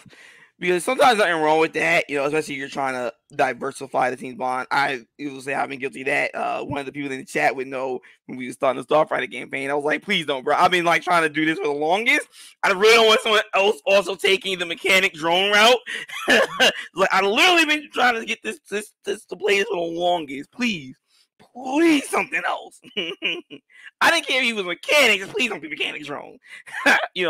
This is why I think session zero and talking out appropriately, works out really well. That's why I like session zeros a lot as a group thing. Now, if there's a way, if it's a very big way to make it a large enough difference, I think it's fine. But then again, let's say for me, it's also having especially if you have a smaller party, a diverse set of skills that you don't get stuck with people just no one having the skill, and it's just like, doodle dangles. I'm trying to curse too much, doodle dangles. We don't have anybody that's really great with that. Right. And that is like me, I'm not big on session zeros personally. I see the value in them, but I'm more willing to work with players and repeat the same thing over and over and over again because I'm a masochist in that way. But yeah, the session zeros are great for having the players sit down and letting them talk to each other as to like, okay, this is what we want to do. The one time I actually did that was, I'd say the one time I did that was with my Cypher game, and I didn't entirely do it. I had some players that didn't even show up to the session zero, but generally all of the players I was able to get them on the same page. I was able to get them to have their initial meeting so that they could all understand where their characters are at. We did a little bit of role playing with it. And from there, the party was introduced. Again, a little off tangent, but some good thing about Saint Zero sometimes is you end up having 2-player characters end up being joined together. Maybe they originally didn't, but then talking, with the characters and talking, be like, what? How about we know each other? And then it helped create a better overall party cohesion. People that have been together, maybe through something someone else made. So it's a good thing because maybe they all have a small circumstance of knowing each other if that's what they want. Not all the time. That happens, but that happened with me and another player when we was doing session zero. It was like, hey, how about you and I be friends with each other? We met, we've been friends, even we haven't met very recently or in a long while. We know each other, and we just so happen to be on this mission together, or we end up being on this ship together. And it's just like it's really great for particular things like that. I find, among other things, but like I said, it lets also with people together understand, like everyone, not necessarily understand, but knowing how not to necessarily completely step on someone's toes or have someone kind of like, you're right. It's great if someone else can do something if you're not there, which is why, like, with us having 3 people that are good at engineering, that I didn't really have a problem with. I just laughed because it's just like there's like 3 people with the same skill set. Like, we're kind of like overdoing it. What about the other skill sets? Where it's like a big joke, and where it was a little bit confusing because, like in Misty, about 77, like in your Fair in Time, but this is actually built into the game for Starfinder. We have a spaceship and you have jobs and things like that. So it was kind of like, okay, well, we have 3 people in engineering and we have 1 engineering thing. The person who one person wanted to pilot, 1 engineer is lucky wanted to pilot. I was like, okay, fine. Another guy wanted to do engineering, which is the thing I wanted to do, since because I didn't really want to be the head pilot. So the other guy wanted to be head pilot. I just secondary pilot, but I wanted to be an engineer. Another guy wanted to engineer. I was like, I took that sacrifice. But like, fine. Luckily we have another thing I can be useful in, which is with more the computer side, which is the science officer department. So it does work out where we now have, if any emergency, someone can cover for us, but I can cover for pilot, someone can cover for engineer, someone can cover for the computer. So yes, having people with multiple skills, especially depending, works out. I'm not saying against it. That's what, again, that's communication. And sometimes some people have to make sacrifices for other people. That also has to be kind of understood by some people. Where it's becoming a bit of a thing. Sometimes take the high ground and just be the guy to make the sacrifice and be like, you know what? We're here together. We are hopefully friends when playing this together and everything. Not in the game, but as actual people. As this is what players. you want to do. Yeah. Sometimes someone has to make that sacrifice and be like, I'm a back off. Generally, I tend to be that guy. I'm not even trying too long. It's literally, I'm not trying too long, but I generally tend to be. I'm like, you know what? I'll take the back seat. It's not that big of a deal. There's some things I'm very adamant about, which again is like the mechanic things, like really adamant about the drone thing. So and thankfully that player eventually, backed out. DM helped him find something with the mechanic and things, that he might like. So it worked out, but compromise is definitely something that is also that one topic is a requirement of heroes: sacrifice and compromising. Yeah. And that's also why I was saying earlier that being a hero, in my mind, has an innate difficulty already put against it. And, as you're saying, it's like you would think someone, if they're taking on the role of hero, they would understand that, okay, there's compromise that's required here. There's negotiations, there's diplomacy that has to take place to work cohesively with your team. And not being where, as a DM, you want to be wary and be mindful of circumstances where the players are going to say, well, I'm the hero, therefore every decision I make is the correct decision because I'm a hero. So, I mean, that would be my biggest cautionary tale with it. I mean, it's people who do hero work in traditional D&D think being a murder hobo is a part of that heroism, if you will. It's like, well, I slayed the dragon, slayed a bunch of goblins, slayed the evil sorcerer. I'm a hero. And it's like, well, you didn't really save the town. You didn't really save the damsel, or maybe you did save the damsel. But that's still like just saving one damsel doesn't, immediately reach to star power. Maybe if you take the Conan Barbarian route of you saved a princess, maybe I'll give you that. I think about this goes into, well, I killed the villain, or I killed the bad guy here, as everything is like is the one guy who's like limping, is like, but he still managed to destroy everything as part of his plan. Yeah, everything is ruined. Everyone else is dead, and that person just drops dead. It's like, ooh, like I managed to stop the villain, but the entire city is nuked. Yeah, it's like, you won't nuke another city. At best, yeah, that's the best. That's the best outcome you can look at. It's like, well, he won't manage to nuke another city. So it's like, if you spent less time trying to just kill him and actually, stop him first, at least, you would have saved lives and be viewed as a hero. You kind of just viewed as good job, man. He won't, kill anybody else, but you didn't really stop him. He still achieved his goal or objective. So I get that. This is players being murderable is kind of like, I don't know, innate instinct of a lot of players. Where just like you put an enemy in front of them and their first logical thought is to kill it. I don't know what to do with that situation.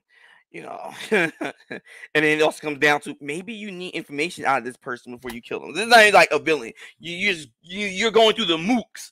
But it's just like you're just killing every mook. It's like you don't know if you need information out of these mooks. You can't just kill every single one of them. But they're helping the bad guy, helping the villain hurt people. We have to kill them and stop them.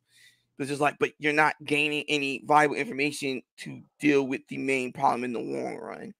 And then there's also times it's going the whole another thing with the murder whole thing. We're just like, and then some people believe, okay, fine, we interrogated the guy. He didn't give us any information. None of them are going to talk ever again. Let's just kill everybody. I ran into that situation where it's just like they finally captured somebody. That person didn't talk. None of them is going to talk now. Fuck it, we're going to kill them. Every single last person here is like, no, it's trial and error. Like, some people, you made this person didn't talk. You don't know what the next person is going to be like. People are different. Not every enemy is going to talk, and some enemies actually have valuable information, some don't. You may have got a guy that is a true mook. It's like, I have no idea. I'm just paid to stop you from being here. I don't even know why I'm here besides money. And then you may get, what the people like to call in literature the dragon. That kind of second in command guy who's just like, yeah, I know pretty much everything except maybe like 2 steps of what the boss is doing. You can't just go straight and kill him. Yeah. It's trial and error. You have to pick and choose. You can't. And this game goes into the problem of murder whole brain. You kill everyone. What are you learning? How are you effectively stopping him? And this was kind of my point with the Scion tutorial with them, where you guys were like killing all of them, and it hastens the ritual. Which is explain, you killing all of them hastens the ritual to teach like your solution can't be massacre all of them. And they even put that point to the test was one of them killed themselves. No, they 2 of them killed themselves in front of you guys, was to make a point. Like, killing them is not the solution. Some of them don't give a F. They will sit here and kill themselves. And it happens again later to make another point. Where, sometimes the enemy may kill themselves. Or if one person killed themselves, it may be an example to the others to kill themselves. And sometimes you may have to separate them in a very, that good cop bad cop, like the very real life jail scenario where you have them in different cells and different interrogation, where one person may think the other is snitching. And it's again, this also goes out of players, in their own way of thinking. But sometimes it's things like that where there's very nuance to that, and just murder hoboing and thinking this is the right thing to do, or this is going to be the heroic thing to do, is not the best way to go about it. Yeah, and I was gonna say with that, it's like there's more than one way to skin a cat, and it's also why it's important for your character to have, a personality or some sort of backstory that's tied into who they are, that makes them have the moral compass that they have. So, back to my Wonder Woman, Batman, Superman analogy. All right. Batman's origin, his personality is torture is perfectly fine. Torturing someone now prevents someone later from getting hurt. Wonder Woman's like, no, torture is cruel and uncompassionate. She's a compassionate person, very compassionate. So very empathetic. And it's like, it depends on who's writing the story. Sometimes Wonder Woman is like very Amazon and brutal. Like, she's like, you know what?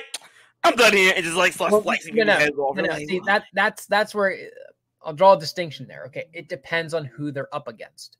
Okay, because Wonder Woman understands if she's up against a regular person, man or woman, if they're mortal, okay, she doesn't have to, or she has to treat them differently than if she's up against, say, a Kryptonian or a Amazonian. Right? There's different degrees in which severity that she must administer. All right. But for all intents purposes, if she's working with Batman and Batman's interrogating someone, chances are this is an ordinary person, and her lasso is just all she needs to get what she needs to know. Word of advice, DMs, never give your players a lasso truth. It's so busted. Yes. Yeah, I would definitely agree with that. All right, wait. Well, we have Niraj. Personally, I'm more of an adventurer. My longest standing game experience is with Shadowrun, a game where heroism is sparse. Yeah, I asked in the chat, are you a heroic player or an adventurer player? Okay. Okay. Yeah, I see that. That's that up here.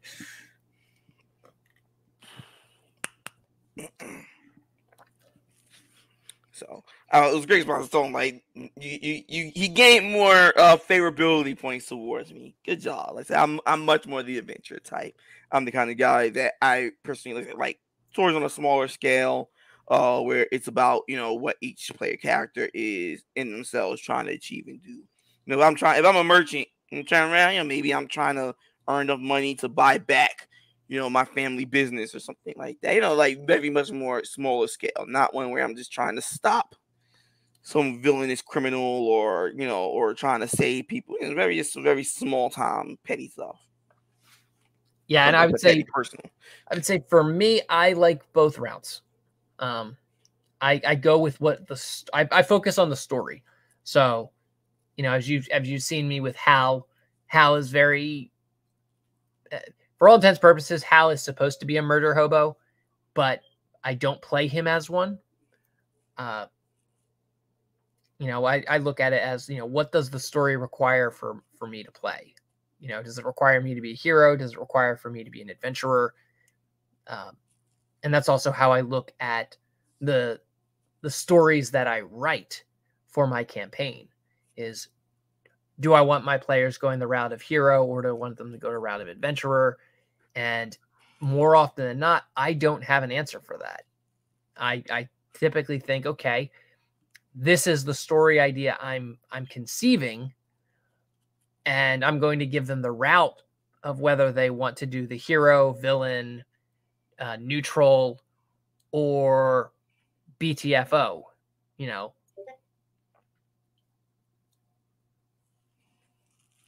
Niraj. For most Shadowrunners, at least early on, the mission tends to be about making the rent. That's a good point. That's not far from general Dungeons and Dragons, which 5e has changed it, but typically the general motivation in Dungeons and Dragons was having money so that you could get a drink at a tavern or a bar or somewhere, so you could, do tavern shenanigans.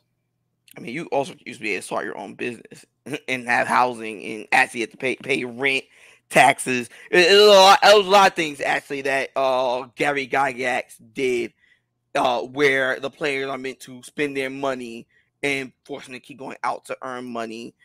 Business was to help kind of offset that, but it was like a lot of taxes. We went to new towns and stuff. A lot of varying things like that originally in Dungeon Drag. You still kind of see it in their Dungeon Master Guide, but it's not on the same level I feel that it used to be on. Yeah, I would say that's the first time I'm hearing of it, so that's interesting. But two, I was gonna say I don't think that's really, in their interest anymore. Yeah, no, this is what I mean by like the drastic change from the much more adventure era to the heroic era is one of those big changes. Yeah, and that's where I would agree with you. I was like, they don't do that because that would make the game interesting. If like, and again, I love heroes. I love the hero aspect of it. Okay, but you don't have to kill all of the other aspects of the game either. It's like I say about video game gold. It's like, oh, my character's carrying 1,000 gold in his pocket. 1,000 gold pieces. Do you have any idea how heavy that would be? Like that's insane. And like no one should be carrying 1,000 gold pieces. It used to be a real big thing when I was growing up with Dungeons and Dragons, was the bag of holding. Like so many people were excited once they got a bag of holding. Like it was like a stepping stone in your travels of becoming an adventurer. Was, hey, my party's got a bag of holding. And that was the other thing. It was my party. It wasn't like, oh, I have the bag of holding. It's no, if we had one bag of holding, it was the party's bag of holding. Oh, remember, I wanted a damn bag of holding. I had to shoot through hoops to just carry things around. I'm like, okay, you know what? Screw it. I got magic. Tinsel floating disc. What are you doing with this? We're putting stuff on it. Yeah. It's like, you're not gonna give me a magic bag holding? Fine, DM. I'll do it myself. Which is fine. See, that prompted creativity. I'm okay with that. And frustration. But no, you're completely right. Even to this day, a bit bag holding is very much wanted. It's pretty easy to get, kind of. A lot of DMs I've seen kind of give it already away, or have people start with it just to get rid of that encumbrance kind of difficulty, and just like screw it. But generally, yeah, it's one of those big things, which leads a bit into companions. You should be able to hire your own mooks. And this is where you could also be, in a sense, hero. You could make a hero organization in the older games you really wanted to. You hire these like level 1s or level 3 mooks that you pay with your money to just send off and scoot and do things. You can actually start your own Justice League realistically in the old game. Yes. That's something I think I kind of would have liked to done in 3.5 and Pathfinder.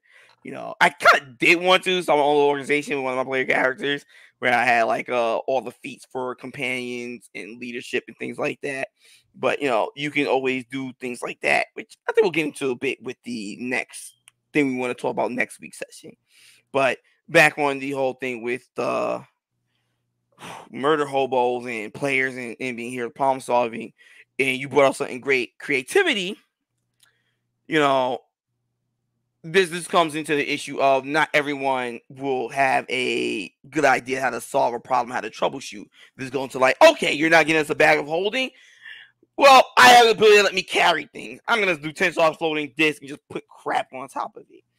You know what I mean? I could think of that. There may not be enough. You might have a player that doesn't think of that as a way to solve the problem of not having a bag of holding. And this goes back into just sometimes people have the idea of that they want to be a hero and just don't know how to go about it. And how do you solve that issue? Well, if someone doesn't have that instinct or that creativity or imagination, I try to guide them towards the ability and stats that are on their sheet. And I'll try to guide or hint to them after game or before game to consider this. I'll talk to the players and I'll nudge them. I'll poke and prod their brain. My objective throughout the week between sessions is to get their neurons to start firing off, to start entertaining and thinking of different ideas of how this scenario could play out. And I've discovered long ago, I had this recent issue in my Star Wars game where the players are making assumptions. They're making up things and theories as to what's going on in the current encounter that they're in. And they're having all kinds of variables that are fact. And they're trying to connect these facts together. And they're under the pretense that all facts fit together like 1, 2, 3, 4, 5, 6. And they don't understand that you might get 1, 2, 4, and 6. And you're never going to find 3. And you won't know what 5 is. Okay. Or you might guess what 5 is. And it might be correct. And so these players are coming at this with these different ideas, and they're making assumptions. They're trying to just cram this story to fit together so that it's a nice, neat little package. And I've learned, as I said before, a long time ago, that if I tell them the answer, it's not fun. They don't want me to tell them the answer. Okay. Despite the fact they can say terrible things about me and completely criticize me as a dungeon master. I don't take that personally. It comes with the territory. You might piss off your players. It's fine. So with all these things, my objective is, okay, I don't want to tell the players they're wrong. I don't want to tell the players they're coming at the problem from the wrong angle. What I want to do is I want to get their brains thinking. I want to get them, because like I said, if I start going in there and start explaining what they did wrong, or how they're incompetent, or how they're stupid, or whatever have you, if I start coming at them at that, it no longer becomes a group collaboration of people trying to figure out what is it that's going on. It becomes players versus DM. And so as a DM, you want to just, your core functionality is to just let the players know, here's what you know. Okay. And if you're out of game, one of the advantages of doing it outside of game versus at the table during the game is the players are able to objectively take a step back and read what's happening and get a recap. And then when a player says something that's wrong, another player can correct them because they see that the dungeon master put it out there that this is the matter of fact that you guys discovered. And all the other shit that you guys came up with, completely irrelevant to the thing, all of that is not the fact. Okay, you guys speculating that he had come from this town and that he had 3 horses with him. Okay, that's all speculation. It's completely fabricated, made up by a player. It has nothing to do with the facts that you guys were presented. You guys had theorized there were 3 horses, and then so you guys proceeded with your equation that there are 3 horses, but you had no evidence that there were 3 horses. You guys just added the 3rd horse and just went with it.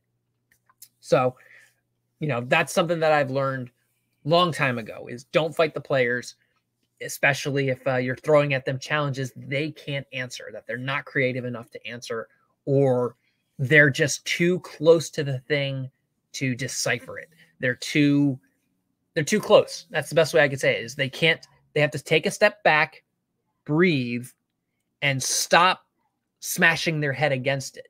They need to just breathe and just mull it over a little bit. And my job as a DM is to get them to get those creative juices flowing, get them thinking about it. And sometimes you have to let them go. They're like, I can't think of anything. Okay. And then when it comes time for a decision, they make a decision of what they want to do. If they want to just smash their head against it or use a sledgehammer, that's their prerogative. I've had them do that where they're like, I'm just going to smash it. And then they deal with the consequences of that. I mean, Johnny from my Cypher game, he's done that several times. Gorzak in my Star Wars game, he has done that several times where it's like, I'm going to beat my fist against this locked door because it makes me feel better. And that's what my character would do. Okay. Yeah, no, I agree with you. It's just so hard and so frustrating, especially when either the player complains or whine, or they take the thing as this is why I should never do anything. I only make things worse. It's always just like, you, instead of just talking with the group about what happened, you're so focused on either your speculation or your failure that you're missing the bigger picture.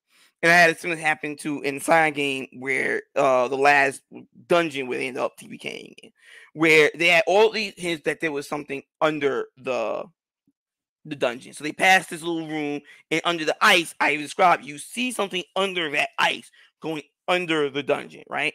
As they went further along, they find tentacles popping out from holes and everything, in the dungeon.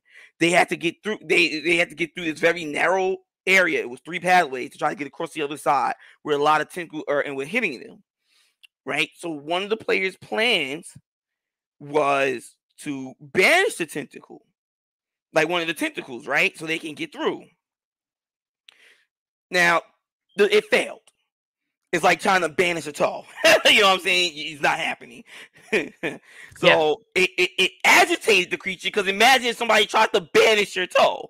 It's not going to feel good. You know what I'm saying? So it agitated and ended up shaking the dungeon, where they all had to keep making deck saves, because now the thing that is pretty much under the dungeon is shaking violently.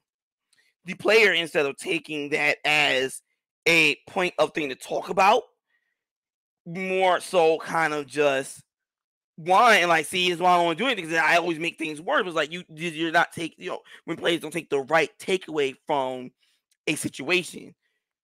You know what I mean? And it gets really frustrating at times, because you want to tell the players, like, you should really take into account everything that and with the other players, and really think about what just happened. Think about what's been going on here. Think about the little hints that you've gotten. There was something, or there's a tentacle already under the dungeon. You see tentacles spouting here. You try to banish one of them. It failed, and the entire place rocked. But there was never any discussion about that. It was just, I failed. I don't want to do anything. Screw it. I'm not doing it again, because it only makes things worse.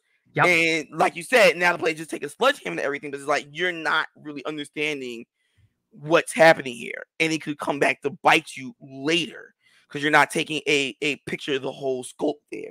And as a DM, you really want to tell your players, like, you guys should really discuss it. Like, you're missing something from that. You're taking the wrong takeaway. You're taking away the wrong thing from the fact that your banishment failed and the dungeon started shaking. And because you're doing it that way, you're taking the focus on something that is very good information for you guys. And it's just bypassing. Yeah.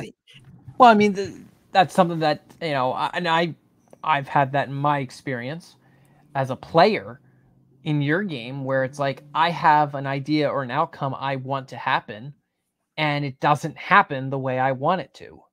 So I get frustrated and annoyed, and, I'm ready to put my fist through a wall because I'm not getting the outcome I want. And I've seen this phenomenon in a lot of players, where they have in their mind, and I want to say in all of my games, I've had this. I've had at least once with, I don't want to say every player, but with at least one player who they have an outcome in mind, and they do a thing, and it doesn't yield the result they wanted it to yield. Not that they were expecting, but they wanted it. And that's a key thing that I think a lot of us players need to, even as DMs, we need to take a breather and stop looking at it as, this is what I want it to do. In combat, there are things you want to do. But when you're coming across a puzzle or a mystery, you need to look at it more so, this is what I'm going to do. Let me observe what happens. I'm a little bit more of a scientific approach, if that makes sense.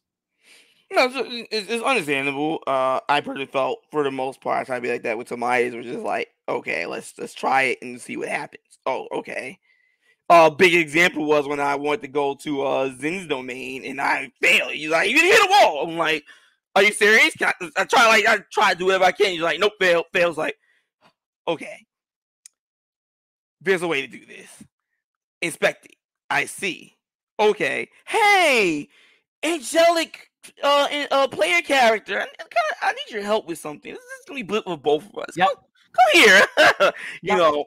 Where I went to another character that could solve my problem. But generally I get it. I get it from both sides, where you have something that you're really expecting it to go and it doesn't, and you're just like, why? Everything was going so perfectly, and then I just hit a wall. But for me, it's the point too of where you whine and give up, that I at times as a DM want to be like, you're taking the wrong thing from this failure, and it's just, again, I had this issue, and it really irks me, and I try not to be combative. It also comes depending on how the player also talks to me as well, when it comes down to us talking personally, as I'm not against embarrassing a person. privately or in front of everybody. Again, it depends on how they themselves go about it. I'm not against doing that if it really comes down to it, especially with my temperament. It's just like, no. You don't get to play that card. So, but so I also get when someone's trying to be a hero and it doesn't go the way that they expect it to go. They get a little frustrated, but to me, it's just like you're not looking at it where it's just like this failed. What did you learn from it to improve on it, or is there a different method to get the result that you're looking for?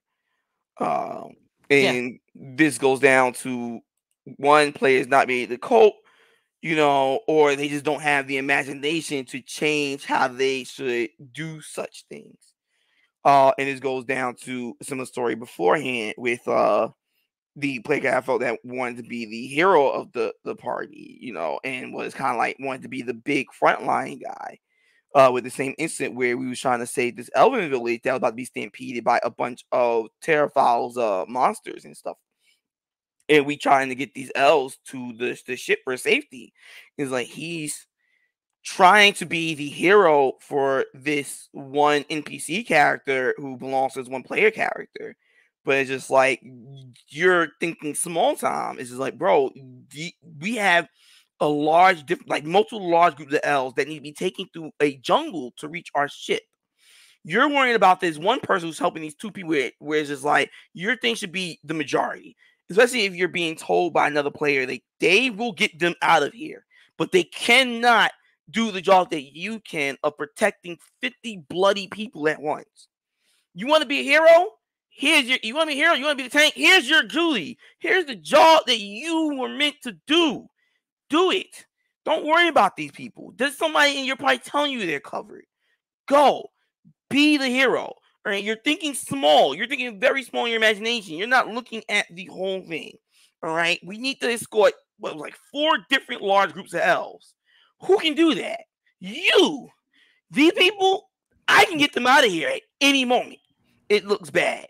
All right. You won't be able to do that effectively. You can only hold a certain amount of people. And again, I can't protect 50 people all at once.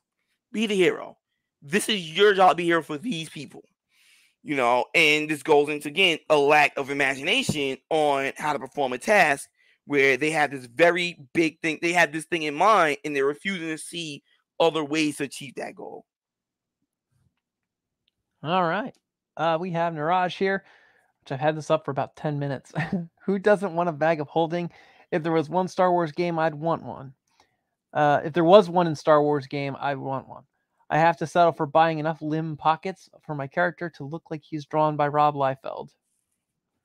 He just said, cognitive dissonance finds us all. Frustration, a pretty natural reaction to find out what you believed is untrue, and the roadblock stands up to your efforts.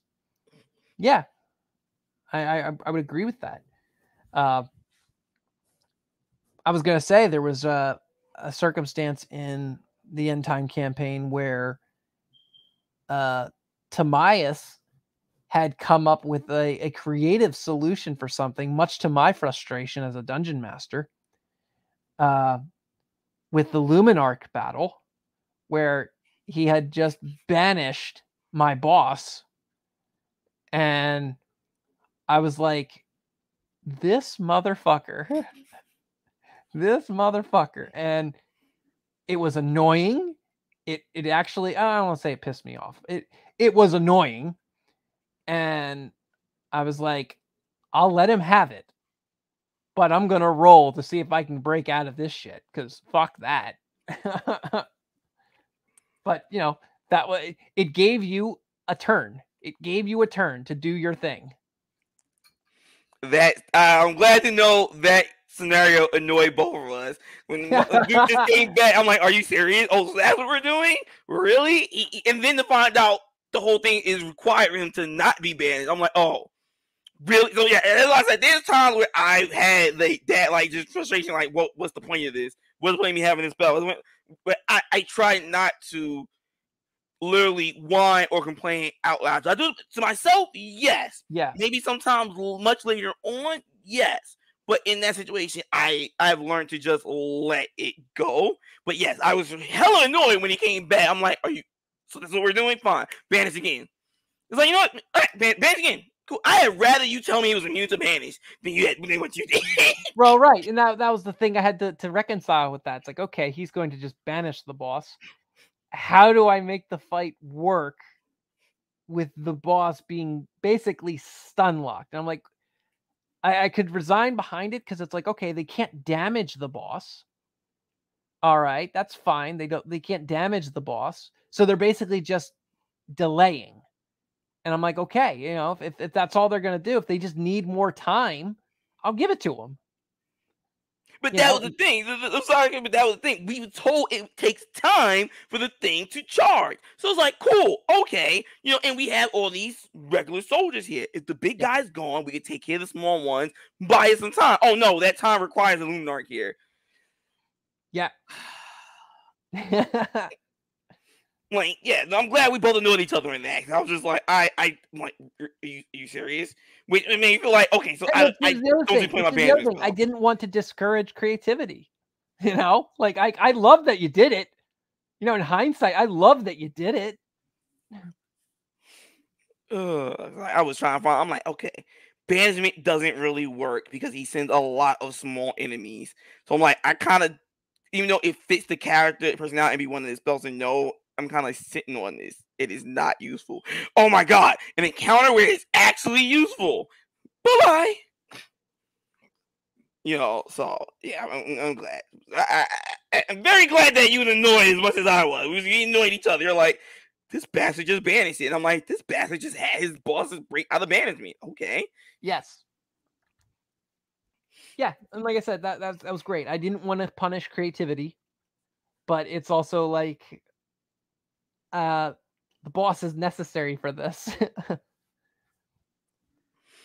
So something that I'm pretty sure you've answered it, but something I don't quite remember what your answer was, is how do you deal with a player who's not creative? You know, they're trying to be creative, they're trying to solve an issue, and you know, what's your method? My method is I try to start the creative process in their brain. What do you do?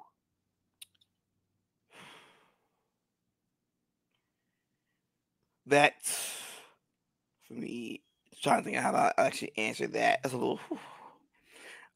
Generally, I look at D&D a lot cooperatively.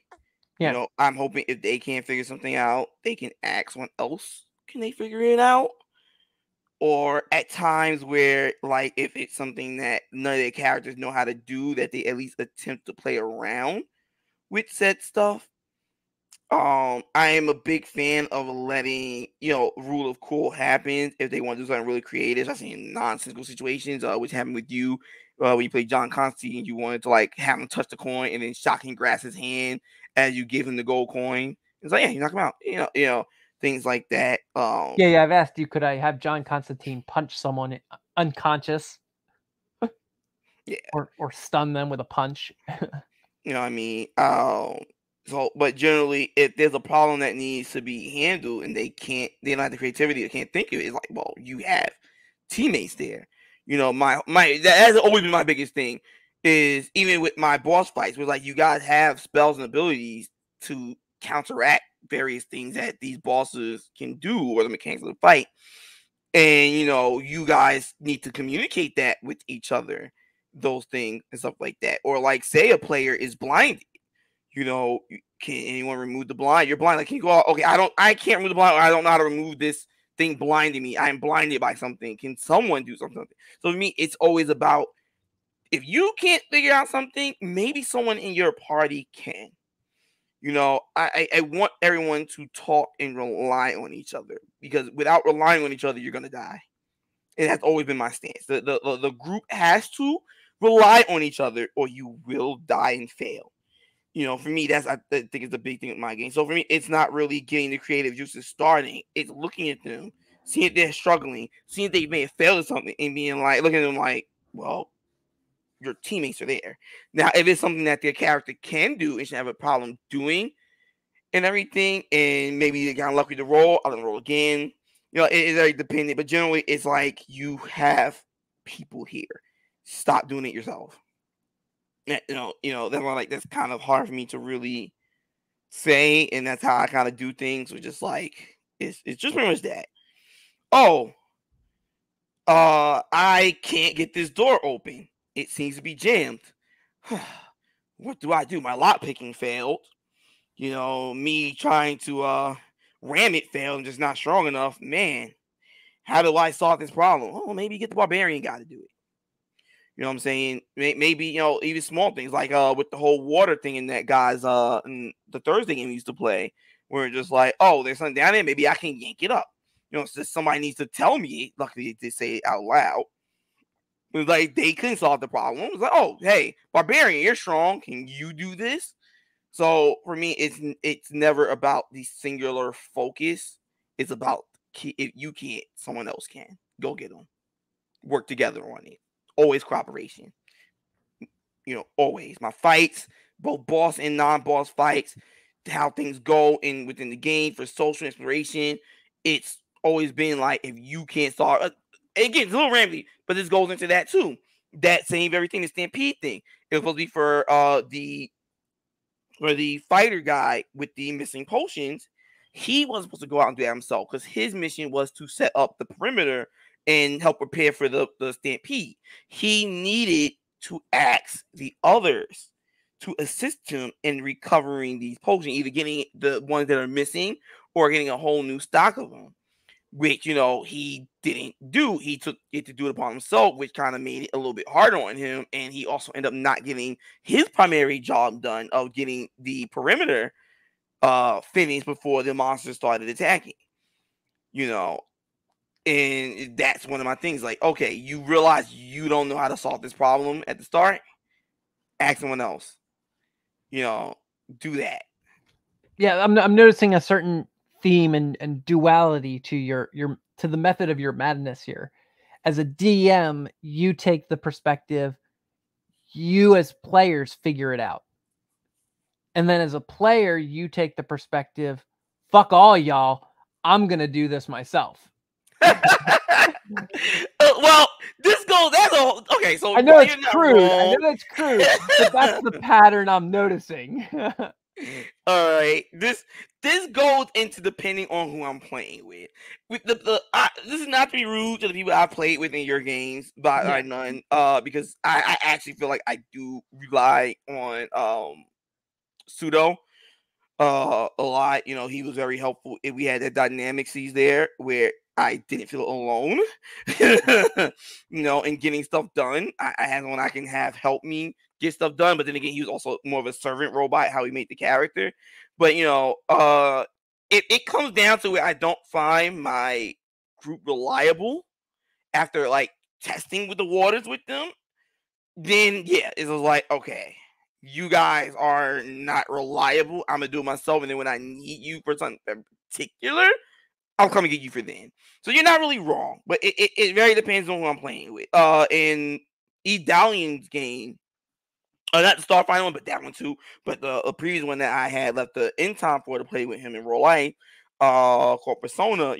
I had somebody, I had two people technically. I had both have named Ursula and another one named Kenshi, where they were very reliable, both in and out of combat and stuff like that. We're trying to figure out what's going on in the campaign and working together and stuff. Was where I don't feel like I have to go out my way to do everything myself, and it was great. And I'm having some situation with the Starfinder campaign where we're all very much aligned together, and I'm not stuck being like, okay, you guys are not reliable. I have to go do this myself, and then I'll call you if I need you. No, it's just like we are doing this together, and everyone seems reliable. I don't feel like this heavy burden to be like, okay, I guess I have to do this myself. And then this goes into a whole other thing of, which I've talked even down before. A lot of times your players are very reactive, which me you talked about, which you know this, that I'm much more proactive. I'm not trying to wait for something to happen and then deal with it. I'm trying to get ahead of the game here and trying to be like, well, we need to deal with the overarching problem. instead of just following the problem and dealing with it after the problem has already started more problems. I want to find a way to deal with the core problem so that we don't have to deal with it, being one step behind and just constantly causing problems and then fixing it. So there's also that kind of respect there, where if a lot of the players are being reactive, it's kind of like, so does anyone have a thing, a solution, anything going forward? Generally tend to know they didn't at a lot of times, or they would get lost in, as you used to say, lost in the muck and mire in the woods and everything, the argons and stuff. Big example was the fires that you set. The fire that you set in those woods with the honey. Well, we set. That's why I said you said that we had set to get rid of the problem that you put of the honey cocoons. And I was like, this play character has a spell that drops water, and I have a spell that with my my familiar can spray, water slash ice. But then we also ran into another issue where someone called for help, and the thing was, you two go deal with that call for help. You stay here and deal with this fire so it doesn't spread and get worse.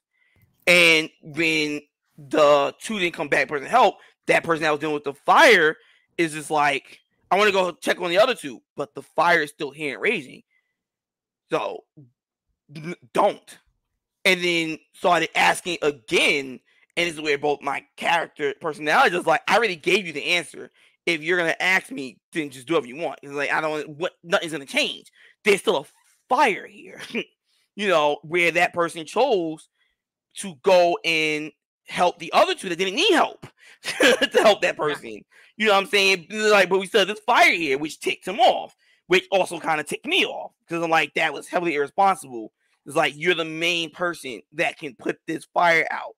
Luckily, it didn't rage harder and destroy an entire forest and probably villages and everything that lived here.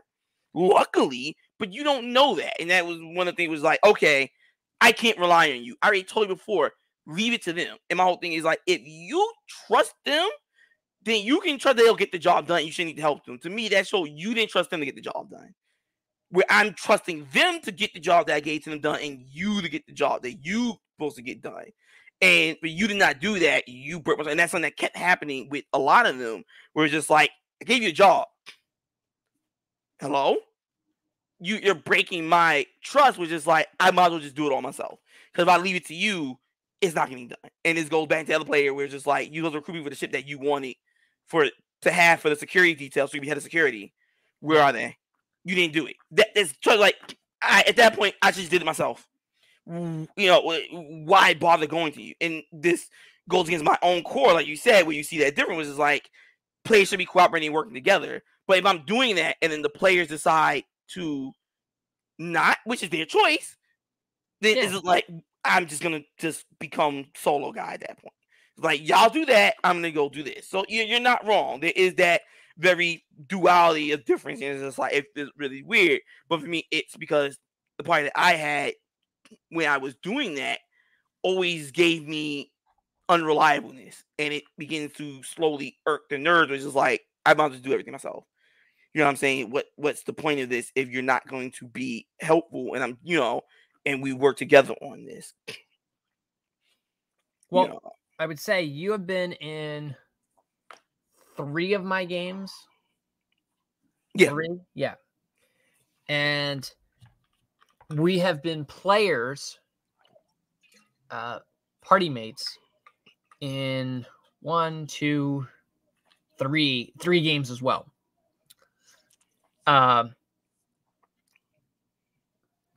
So what I'm curious about is, based on your experiences in my games, okay, the 3 games that you've played in mine, and then the 1 game you and I did on the Thursdays, okay, that game.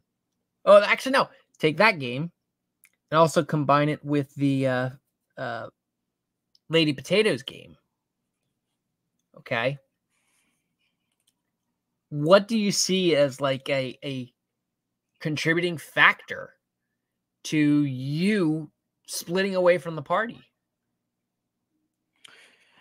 Like I say, unreliableness.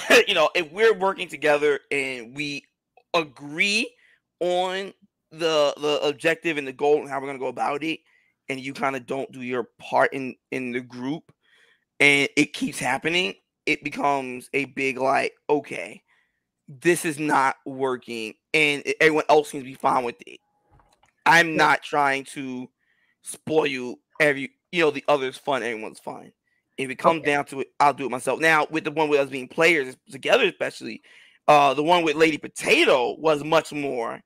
One of the plays I just did, a real life issue happened while kind of also being in game, because it started in game to out. It was just like, I don't want to. If everyone wants to surround him to go to a similar thing, I don't want to be. I'm just gonna go off and do my own thing, because if I'm with this person, we're just gonna fight both in and out of character, because it's gonna be something that's gonna start in character and then it's gonna definitely go out of character. So it's just like, it's better at that point for me to kind of, I personally take on myself to separate myself from that issue. So that was that one. Now, the other Thursday game we played together, I worked with them. They didn't communicate well with us, but it was just like on things that we did. I was like, okay, this is what they want from me. They want me to tank. They want me to distraction. They want me to keep thing in play, thing like that. Got you. I'm not going to take a hard solo action. I'm going to do thing helpful. Now, they weren't reliable a lot because the game was just like communication. I mean, you play that many games with them. Yeah. It was an overall thing with that. That's why I kind of want to use that one example. I'd rather play the one with Lady Potato on why I took a solo pro. Like, if you decide to not be with them and came with me, you would have been fine. Like I said, my whole thing was just everyone was with him, and I know why you went with them, because that's where the party is. You kind of on the same philosophy of, we shouldn't really be splitting like that. We shouldn't. You didn't have a personal real issue with the person, so but you want to move forward. They were moving backwards. That is your little argument there with them, which is something I also kind of hate, when you're going back for no real reason going back. I don't mind backtracking, but it has to be backtracking after a certain period of time to see how things change. But if you would have sent with me, then me and you would have went forward together. You went with them, like, I don't want to be with that guy. That whole thing with me and him was my like, no. I know the minute it's gonna be an issue. When they and then worse on, they backtrack. So I'm like, I'm gonna go and move ahead forward and start making my own plans, do my own little thing. Which, so something I'm noting is with the Thursday game that we did, you took the tank role to be like almost literally a tank, where it's like you're just waiting for the general to point you in the direction to roll down the street and start blasting. Okay. That was just something I was analyzing, thinking about. It's like, well, in that game, you were very cooperative, I guess. As tank, you were just, okay, they need me to do the thing, I'll do the thing. Whereas contrast that to the other side of it, Lady Potato's game, that one you could have taken the route of, I'm going to just compliment the rest of the party, and then you just were like, no, to hell with them all, I'm going to do my thing. So I look at that and I was like, okay, that's an interesting contrast. And I look at it with my games, where one, you tried starting off with the party. The party basically ignored you, didn't care about you unless they needed your help specifically for a task. And then you create another character, and that guy was more like, okay, I'm going to lead, and I'm going to take the reins of the party since everyone here is a bunch of chumps. And you took on like a more responsible role with that, but maintained your independence. And then the third game, you took on a character who was going to assume the role of leadership. He had his own agenda, his own greed was basically his motivation. He died. You made your next character who was like, okay, I'll lead, but I have this more noble and heroic agenda or goal. And he got to a point of just being like, fuck these people. Mainly one particular character, but effectively he was like, one character is spiraling into making several characters stupid. Lord, sweet Jesus, you ain't wrong. So yeah, it's a behavior pattern that that I might be exclusively privy to, and so that's what I was curious about, and that's why I wanted to analyze, because it's like, you know, from a DM's perspective, I'm looking in all scenarios as a DM. I'm saying, okay, this player is being a problem because they're not cooperating with the rest of the team, and they need each other to survive. And here's a player who's going off doing his own thing. And, you know, I'm analyzing it and thinking, okay, how can you prevent this? How can you, you know, combat this issue where you have players that are conflicting with each other and they're going to need each other? You know, that's going to be a question that we're going to be asking ourselves to the end of time. Yeah. I want to get to this real quick. Niraj says, first time I ran as a character in my GM's Shadowrun game, I was able to blow his plot up. He had an elaborate meetup where someone I was bodyguarding was going to be assassinated. There's some of the intrigue right there. But he didn't count on me knowing well enough about my mage to use astral projection to scout. It took him 5 minutes to recover from me telling him I was astral projecting to go scout the meeting. Yeah, that's some. Maybe we talk about that at some point of dungeon masters and thwarting them, and some of the troubles that we experience as dungeon masters. I don't take it personally when someone thwarts my plans. As we were just talking about earlier with the banishment of a Benefactor here taking his character and banishing my boss. I found it frustrating and I found it annoying, but I also know from the dungeon master side, okay, the necessariness of the mechanics or of how things are supposed to go. So, you know, understanding that necessity is what the DM is privy to that the players aren't. And that's also a part of the fun submarine game that we play with each other as we're running encounters and trying to solve mysteries. But that moment when you eat the dungeon master's balls and they just quiet. It's like, great moment. I definitely enjoyed that. Yeah, and then there's also the times when two decimators come out and one shot the entire party. especially the newbie flyer guy. I forget what they're Ericoa Warlock gets one-shotted. Just plat, dead. Oh god. These creatures came out, they all just start blowing, exploding area, like, oh yeah. Oh, you're the Ericoa guy is dead. Why am I not surprised? I still hate that fight so much. Is there anything you want to continue talking about regarding heroes? No, not really. You know, like I said, my own things. You know, I'm not a big hero guy. Like I said again, just to summarize, I'm much more of the players are adventurers. If someone wants to be a hero, I will not stop that. You know, it's something that's their character's overarching goal. Again, I'm all about facilitating that. You know, Okay. but I never ever initially plan or be like, you all are heroes. I try not to make a game like that. You know, it's you guys are doing X and you're with people that also are doing X's.